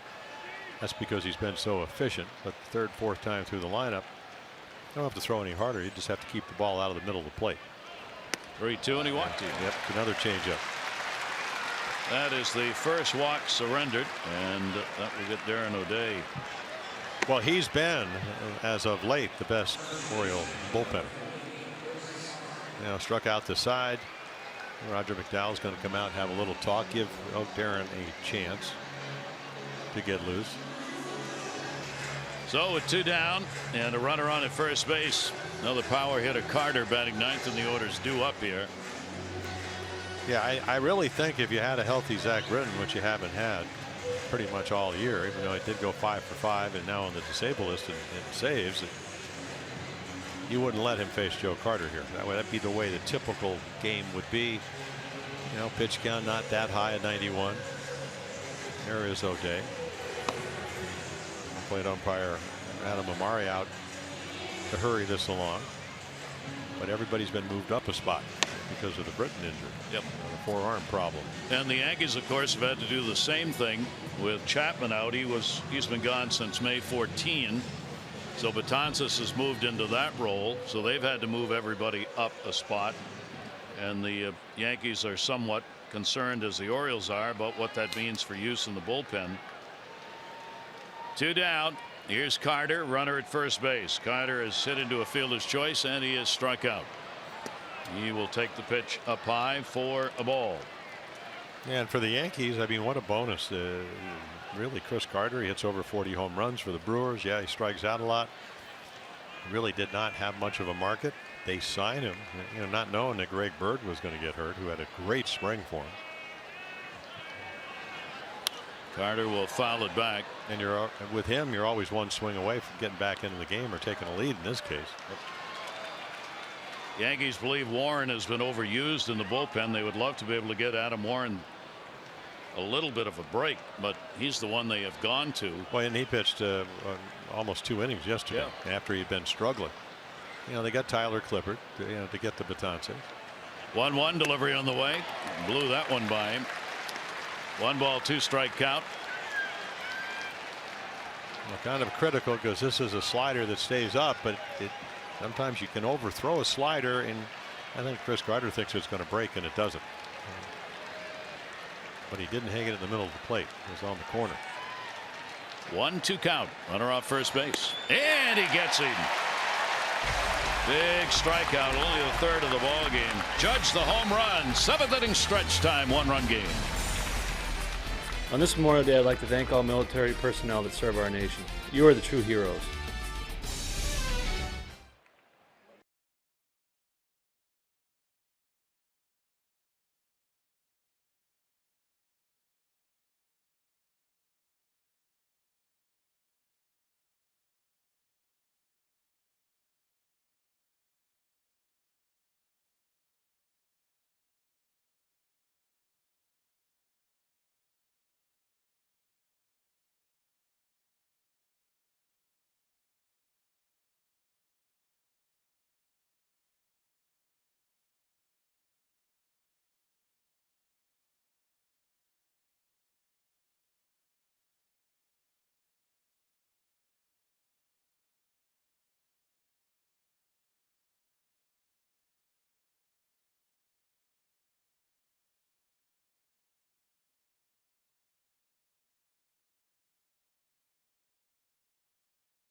Better than ever sales event with the best total savings on select models in Hyundai's history. Going on now at your Hyundai dealer. 40,242, 4242 on hand here at Camden Yards. 1-run game, Orioles on top. Gary Thorne, Jim Palmer, and again the Orioles finding an ace. They knew he would be good, but I'm not sure they knew Dylan Bundy would be quite as effective as he's been so far. Well, yeah, first of all, my keys were be Bundy-like, and he was. He used all his pitches. I don't know if he's going to pitch the 8th. I would imagine not. Be steady, which he is. And, you know, again, I mean, I had one of those halcyon moments this morning. I've been going, well, the Orioles are going to get good starting pitching. They're going to score more runs than the opposition, and they've done that for the first 7 innings. Bullpen's going to come in, do their job like what they did last year when they won 89 games. And a halcyon moment. A halcyon moment. And everybody will be happy. Yes. And I don't mean the pill. But everything will be happy. And, you know, life will go on. The 7-game losing streak. Now, in their way, are the Yankees with the best record in the American League East. But if you have a halcyon moment, it really doesn't matter what team you're playing against or who they are, does it? No. No? No. But since we are playing the Yankees, and it may end up being one of those 1-run games, which the Orioles were so good. They were 8-1. Now they're 8-8. But at home here, still 6-1. So, folks, on Memorial Day, I don't know what more we could certainly offer you than a halcyon moment from Jim Palmer. I mean, that pretty well sums up life and everything that goes on in it. Yeah, and don't burn the burgers. Don't burn the burgers. Yeah, okay, good. Well, that too. All right, we're going to get Holder out of there. Was he ever effective? Retired all 5 that he faced. Yeah, so Chasen Shreve comes on, and you can see very low numbers, not a lot of innings because he's a left-handed specialist. And imagine he's going to match up as Chris Davis leads off the bottom of the 7th inning here. Orioles looking for more insurance runs. Chris has gone 2 for 2 with a home run off Shreve. Yeah, not a hard thrower. He's got a big sweeping breaking ball. There it is. He's going for another one right there. Chris, of course, as we've noted, much better numbers against the left-handers than the right-handers this year. We'll see how this one works out. Holder an inning and 2/3, 3 strikeouts, the rest zeros. 3-2 ball game. Orioles up, bottom of the 7th inning. Shreve's delivery will be a towering pop-up third base side. Didi Gregorius the only one over there, long run, but it's going to be out of play. Boy, these are such big games with the Yankees threatening to increase that lead in the East, and the Orioles get them for 3, and then the other team ahead of the Orioles, Boston, coming in for 4. Yeah, already 5 down in the loss column because of the again winning only 3 of the last 16. They would like to change all of that today. 0-2 the count. And the pitch is going to miss inside. Machado and then Trumbo. Chris batting in the number 2 spot today. First time he's done that this year. 0 for 3. A couple of ground ball outs and the strikeout. Trying to get his on base percentage numbers to work in that 2-hole. Not so far today. 1-2 delivery on the way from Shreve, and somehow fought that off. Pitch inside, very close to the top hand on that swing. And Shreve will hold the count of the ball and 2 strikes. Well, lefties are hitting .053 against him, and nobody up behind him in the bullpen. As you've mentioned, the bullpen's gotten a lot of work, even though they won 3 out of 4 against the A's, so they're happy about that. Shreve has had a bit of a rest. Kansas City, last appearance 6 days ago, and he came right back in there and got him. Yeah, just turns it over.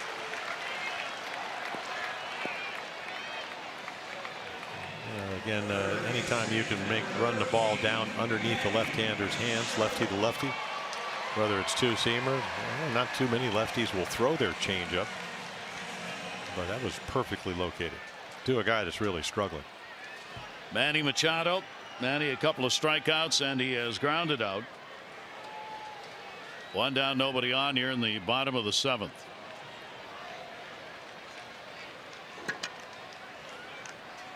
Delivery by Shreve. Last ball for a strike. Boston White Sox tied 3-3. Price, of course, making his first start. Melky Cabrera's had a 3-run homer off the Red Sox left-hander to tie the ball game up. They're in the bottom of the 4th inning. So Price back. A lot of question marks in Boston about whether he's back too soon. That one bounced off the plate, and a 1-ball 1-strike count. Machado to be followed by Mark Trumbo. Manny, as far as the average is concerned, it gets a little tougher now, closing in on 200 at bats. So trying to affect the average is not easy. 1-1 delivery. Chopper right back into the glove of Shreve. 2 down. On Sunday, all fans 14 and under are going to get the youth bat and ball set presented by Play Ball. Gear up for a great Birdland summer while you and the family enjoy the Orioles taking on the Red Sox. 1:35 Sunday. Kids ages 4 to 14 run the bases after the game. Tickets going fast, so grab yours at Orioles.com or 888-848-BIRD. Right there, hit it right there. 2 down, nobody on. Here's Trumbo. Busy day for Mark. 2 singles, reached on an error, scored a run, had an RBI. So 2 for 3 officially. A couple of fine plays in the outfield. Trumbo's had some of his best games in his career against the Yankees at .304 lifetime average. 1-0 delivery by Shreve will be a bouncer. 2-0. Yeah, again, Shreve starting his career with Atlanta, coming over in 2015, and I always thought maybe he was a finesse guy, but he can get it up there 92, 93 miles per hour. But he does have the secondary pitches that can give you trouble.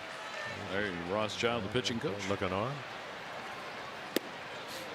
Take it. Yeah, it is their first strike. 2-1. Yeah, 93 on the corner. Plus he's tall. He hides the ball well. Yeah, starts with a close stance, so you'll probably see more of his number when he's winding up than you actually see where the release point is, and that's what that's how hitters, they're trying to pick up where the ball comes out of the hand. 2-1 delivery there at the knees on the outside corner. Mark Not particularly happy. No, there's 95. I wondered where that came from. This is the first appearance by Shreve against the Orioles this year. And he's even the count up at 2-2. 2 down, nobody on. Bottom of the 7th inning.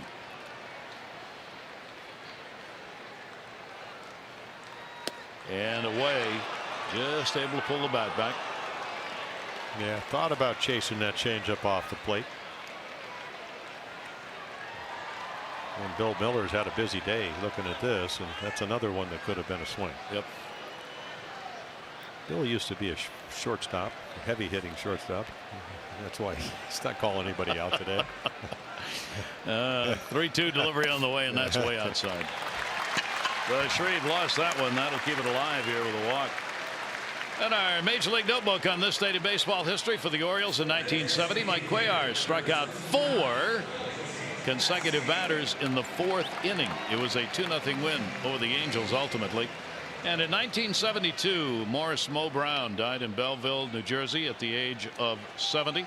One of the real interesting stories in Major League Baseball. He was a secret agent for the United States in World War II.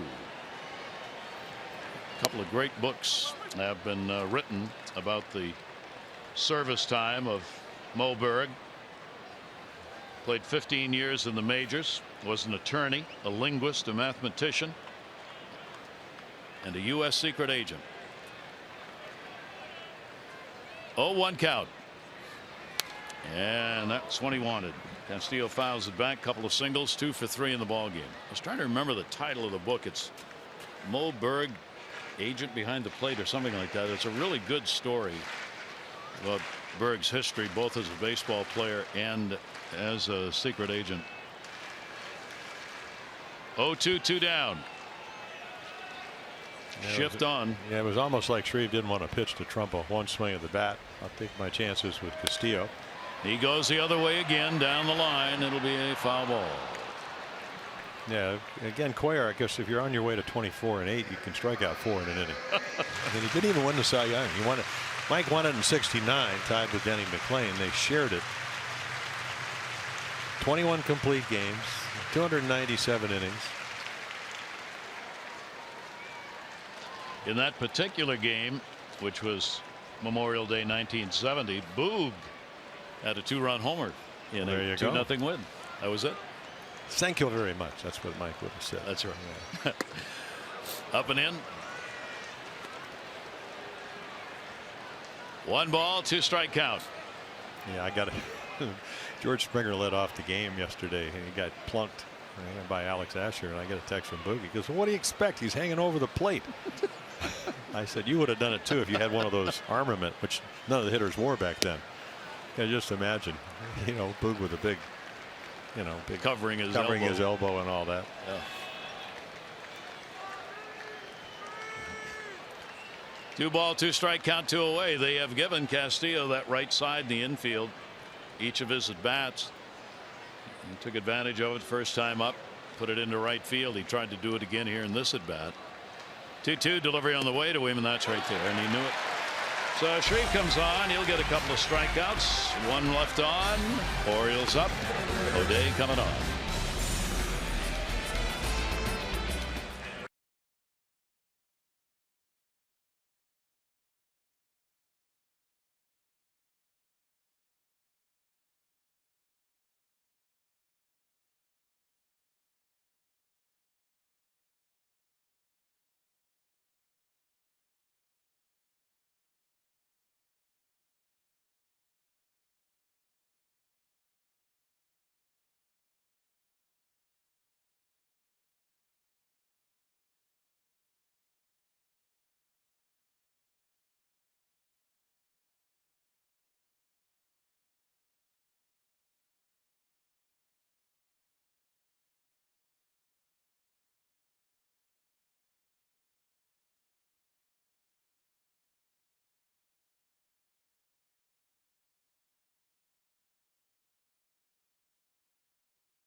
losing streak, even though he pitched well in one of them. I mean, slider to Judge, fastball, got it up to 95 today. Carter goes down a couple of times on strikeouts. So certainly acquits himself well on Memorial Day. There are the numbers glowing. I got it down, what, the 7th out of 11 starts, 2 runs or less. And again, another quality start. Only one time all year long has he not been able to do that. That was in Detroit. And he will now give the ball to Darren O'Day, who's was really good on Saturday. Came in, struck out the side against the Astros, and again did the same thing. So the last time they scored on Darren O'Day was in the Washington game all the way back on the 8th of May. So he's finally seemed to get back on track early on in the year. Gary, as you know, 2/3 of an inning, a couple of hits and 4 runs against the Yankees in that Sunday afternoon game, and that's kind of skewed the earned run average for the season. He has not given up a run in the last 9 outings, 9 innings, 4 hits. Last 9 games he's pitched in 16 strikeouts. So here is Brett Gardner as we go to the 8th inning. Top of the order, double single, and he has flied out. Gardner 0 for 12 lifetime against Darren O'Day. Machado in at third base and the breaking ball away. Yeah, they take the bunt away just in case he has any of those ideas, and then pretty much straight away. 5th game for Darren against the Yankees this year, giving up the 6 runs on 4 hits in 3 2/3 innings against New York this year. Lifetime he is 5-1. This is the 48th game Darren has pitched against the Yankees. 1-0 count. Gardner will take it for a strike. Well, when he's on, I mean, he's going to sink it. He's going to ride it. He's going to throw the frisbee slider. Some softer, some harder than others. And then he'll do what he just did, which is throw a ball that you give up on because you think it's going to stay a little bit low. And then because of that angle, the arm angle, the release point, you just don't see it from down under that often. 1-1 delivery on the way to him, and that'll just miss. Going for the outside corner. A 2-ball 1-strike count on Gardner. Orioles trying to protect the 1-run lead against the Yankees and their losing streak, pick up a big win in division play. Bundy has got him in a position to do that. Now up to the bullpen to hang on to it.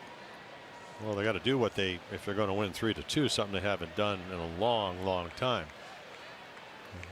Again, win the 1-run game. That ball in the air to center field. Roy Rickard is here to put it away, and Gardner is retired. This copyrighted telecast presented by authority of the Orioles may not be reproduced or retransmitted in any form, and the accounts and descriptions of this game may not be disseminated without the express written consent of the Orioles. 1 down in the 8th inning. Sanchez coming up. Base hit. He's hit into a double play, and he has flied out. 1 away as the Oriole countdown begins for the outs necessary to get a victory in this ball game. Set up away. Pitches there right into the glove. Tyler Clippard in the bullpen for the Yankees. And for the Orioles, who had the best bullpen in the American League last year, I think they're 7th now. Yankees are 3rd. It's never been a problem. I mean, that's why the Orioles win the games they're supposed to win. And they got O'Day. He had Brock to pitch the 7th and the 8th. He had Givens if you needed him in the 6th or the 7th. Last year at the end, you had Hart. It was a one-handed swing. That'll be played by Scope. Jonathan is there to put it away. Sanchez is retired, and a couple of big outs. Orioles baseball on Masson is brought to you by Ocean City. Put your vacation days to good use in Ocean City. Book now at ococean.com. Yeah, and you're kind of wondering here, Brad Brock, because of the injury to Zach Britton, has become the closer. But if O'Day has a very quick inning, and again, as you mentioned, he's been pitching so well, 9 scoreless appearances. If he throws 10-12 pitches, keep him in. Yeah, he may pitch the 9th. Yep. He's got a real shot at doing that. He's only thrown 6 to get 2 outs. Here's Holiday. Takes the pitch for a strike. Holiday a 1 for 2 off Darren O'Day. Yankee DH is hit into 2 double plays. 1 in the 1st and 1 in the 6th. 0-1 the count on him. But as you mentioned, I mean, he came in at 9 for 20 with a bunch of RBIs in that home run. dangerous lineup for all of that. I mean, there aren't many in this lineup that in a one-run ball game with a swing of the bat can't tie it up. Yeah, man, I didn't mean 1 home run, 3 home runs. So Holliday. Well, everybody I talked to in spring training when the Yankees acquired him, I said, you know, Holliday missed like 40 games last year with injuries and all that. I said, can he still hit? They said, oh yeah. So he's a perfect guy to pick up in the American League and be your DH. Hitting in the number 3 spot. Girardi doing what has become common around baseball, and you try and get your best hitters at the top of the order to give them potentially that extra at bat. Used to be managers didn't follow that just a few years ago, but more and more we see that happening. You usually got Sanchez, the catcher, batting second, Holliday batting third. Orioles get Davis into the 2 spot in their lineup today, trying to take advantage of on base percentage. 2-1 delivery to him, and a check swing again. So refusing to go after some very close pitches, and it's 3-1. You've got Castro, the cleanup batter, waiting on deck. Well, he's big enough.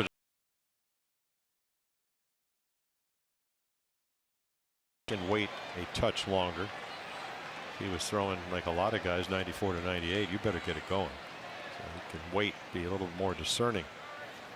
3-1. And he takes that for a strike.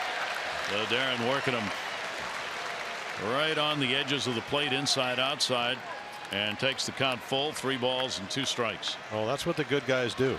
If you're not a power pitch, it's about location. And again, for him, the deception and movement factors in.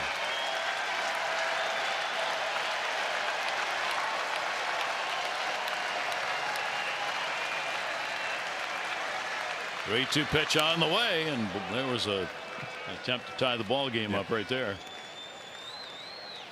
Big cut by Holliday to hold the count at 3-2.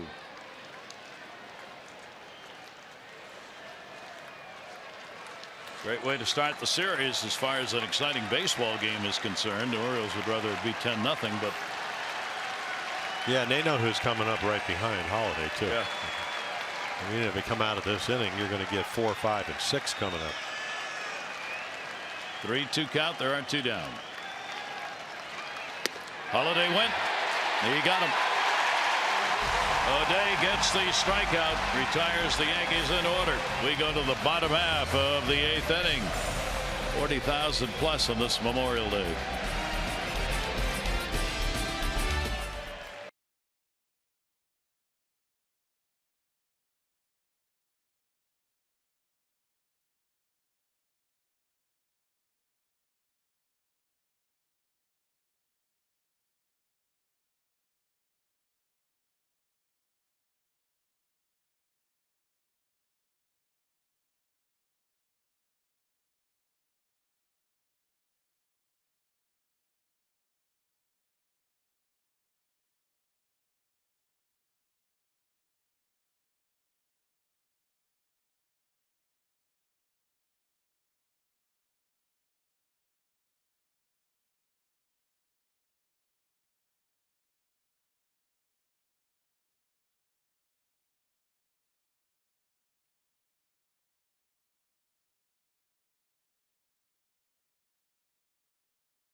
Again tomorrow, as game 2 of this 3-game set, we'll have Chris Tillman on the mound against Luis Severino. Coverage on MASN at 6:30. O's Extra presented by Southwest. Our game coverage at 7. All the access you need right here on MASN.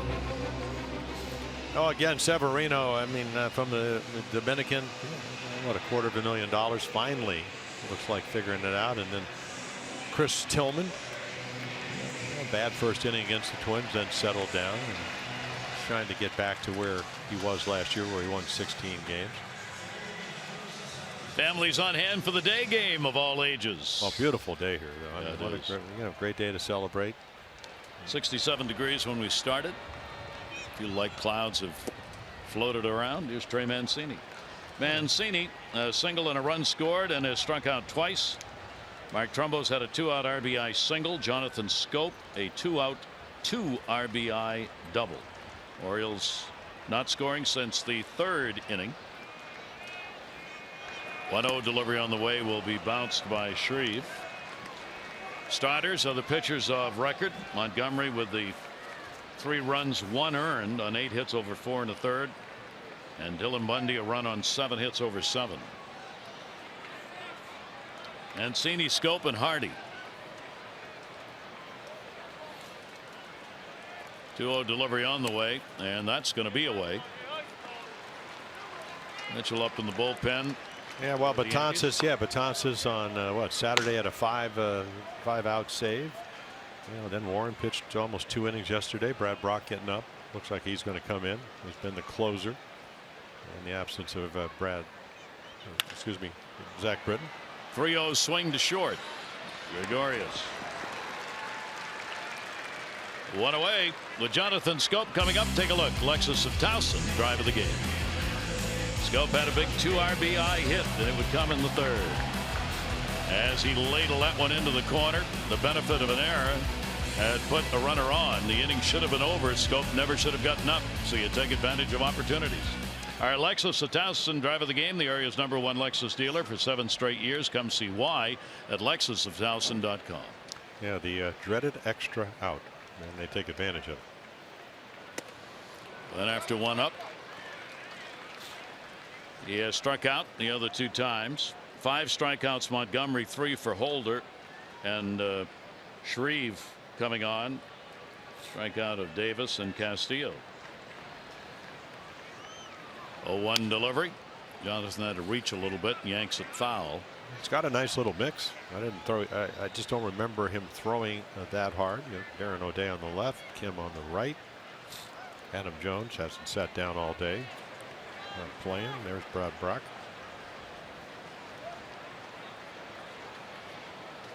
(0-2) and Scope takes it up high. You see how the pitchers watching in the bullpen. Jonathan went after a couple of those today that were up and out of the strike zone, resulting in that last strikeout back in the 5th innings. Pay attention to the ball game. Shreve tried to get him to go again. So was Jonathan. He wouldn't go, and he got one to hit there and fouls it back.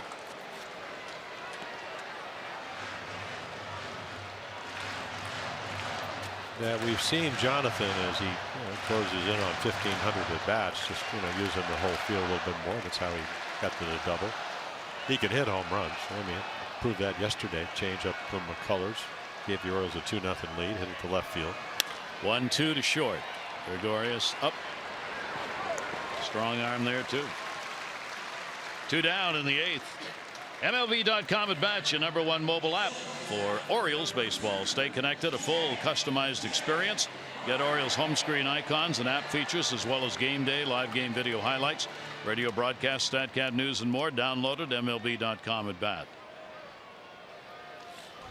Tommy Lane, left-hander, with Mitchell in the bullpen.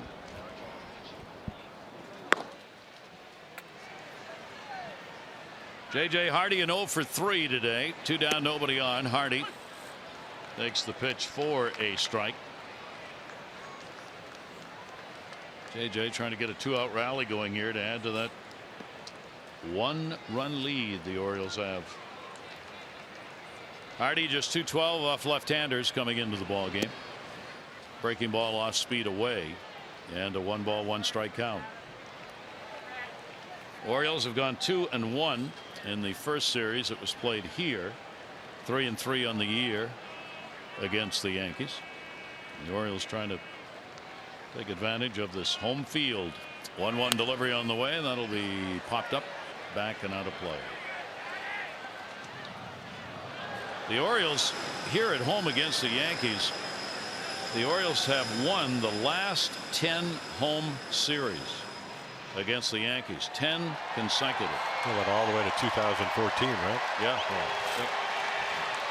That's a very long streak, the most since the Orioles came to Baltimore. And a swing and a miss. So Shreve gets the strikeout. The Orioles need 3 outs and no runs scored by the Yankees, and they will break that losing streak. The 9th coming up.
Orioles baseball on Masset is brought to you by Southwest. Yes to low fares with nothing to hide. That's transparency. Gary Thorne and Jim Palmer here on a beautiful Memorial Day. Oriole Park at Camden Yards. The Orioles 3 outs away from putting up victory number 26. Yeah, break the 7-game losing streak, and this will be quite a tester for Brad Brock, who, I don't know if you ever cruise in when you're saving games, but his first blown save of the year was against the Yankees on the 28th of April. Congratulations go out to both the men's and women's lacrosse teams from Maryland, as they have won national championships today, the NCAA championships in lacrosse. Congratulations to both. That's a great feat. Boy, there are some great lacrosse teams. So you can see strikeout pitcher, and again, when first batter, he's been able to do that. Castro was part of the blown save, his first of the year in New York, when came in with 11-8 lead, walked Headley, and then Castro turned and hit a home run. Castro will take the pitch for a strike. Brad Brock looking for 3 outs. This will be game number 5 this year. He's 0 for 1 against the Yankees in saves, giving up 3 runs, 3 hits in 4 innings against the Yankees this year. That Castro homer is the 1 for 6 that he's had against Brad Brock. Yeah, you know, he had 11-8 game. He walks Headley on a 3-2 changeup, and he regretted that, and then threw Castro about a 95-mile-per-hour fastball up and in, and somehow he smoked it down the left field line in Yankee Stadium. Fouls that one off, protecting on a good pitch. By 99. Judge and then Gregorius due up. Well, that's the first time we've seen him almost hit triple digits that I can remember. So well rested. Hasn't pitched since the 24th of May against the Twins. And right here, what do we want to do? What can we get him that's not a not a hittable pitch that's close enough to get him to chase? Ground ball toward short. Hardy's going to hustle, going over to get it up. Strong throw right there to get the out. Very nice play by JJ. You know, again, when the ball's away, guy comes out of the box a little bit quicker. He knows that. And again, ranging to his left, right on the money. Get the first out, and now Yankee fans get who they want. Set Smith in for defense. So that will bring up Judge. Had the home run to make it a 1-run game in the 7th inning. The home run leader was 17 on the year, 1 for 3 in the ball game. shift on in the infield against him. Brock's delivery to him kept it down and away for a strike. And the one thing we found out, because 2 of the home runs that Judge hit was in the same game where Brad got the blown save back in the end of April, were off of Gausman in the mid-90s. That's a strike in the outside corner. But Judge is 0 for 3 off Brad Brock. So once again gets quickly, which is what you'd like to see. And you're always thinking, do I go in to try to get him out of the way? Do I try to hit the outside corner? You know, he has a slider, power changeup. Where do I go to keep the ball in the ballpark and get him out? 0-2 the delivery on the way. Judge will take it away.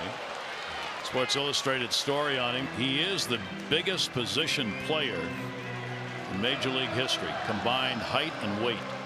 He's 6'7", 282. Frank Howard was 6'7", 255, and Nate Freeman 6'8", 245. And a swing and a miss, and Brock gets a big K. I'll tell you what, this is a pretty confident guy on the mound, and why not?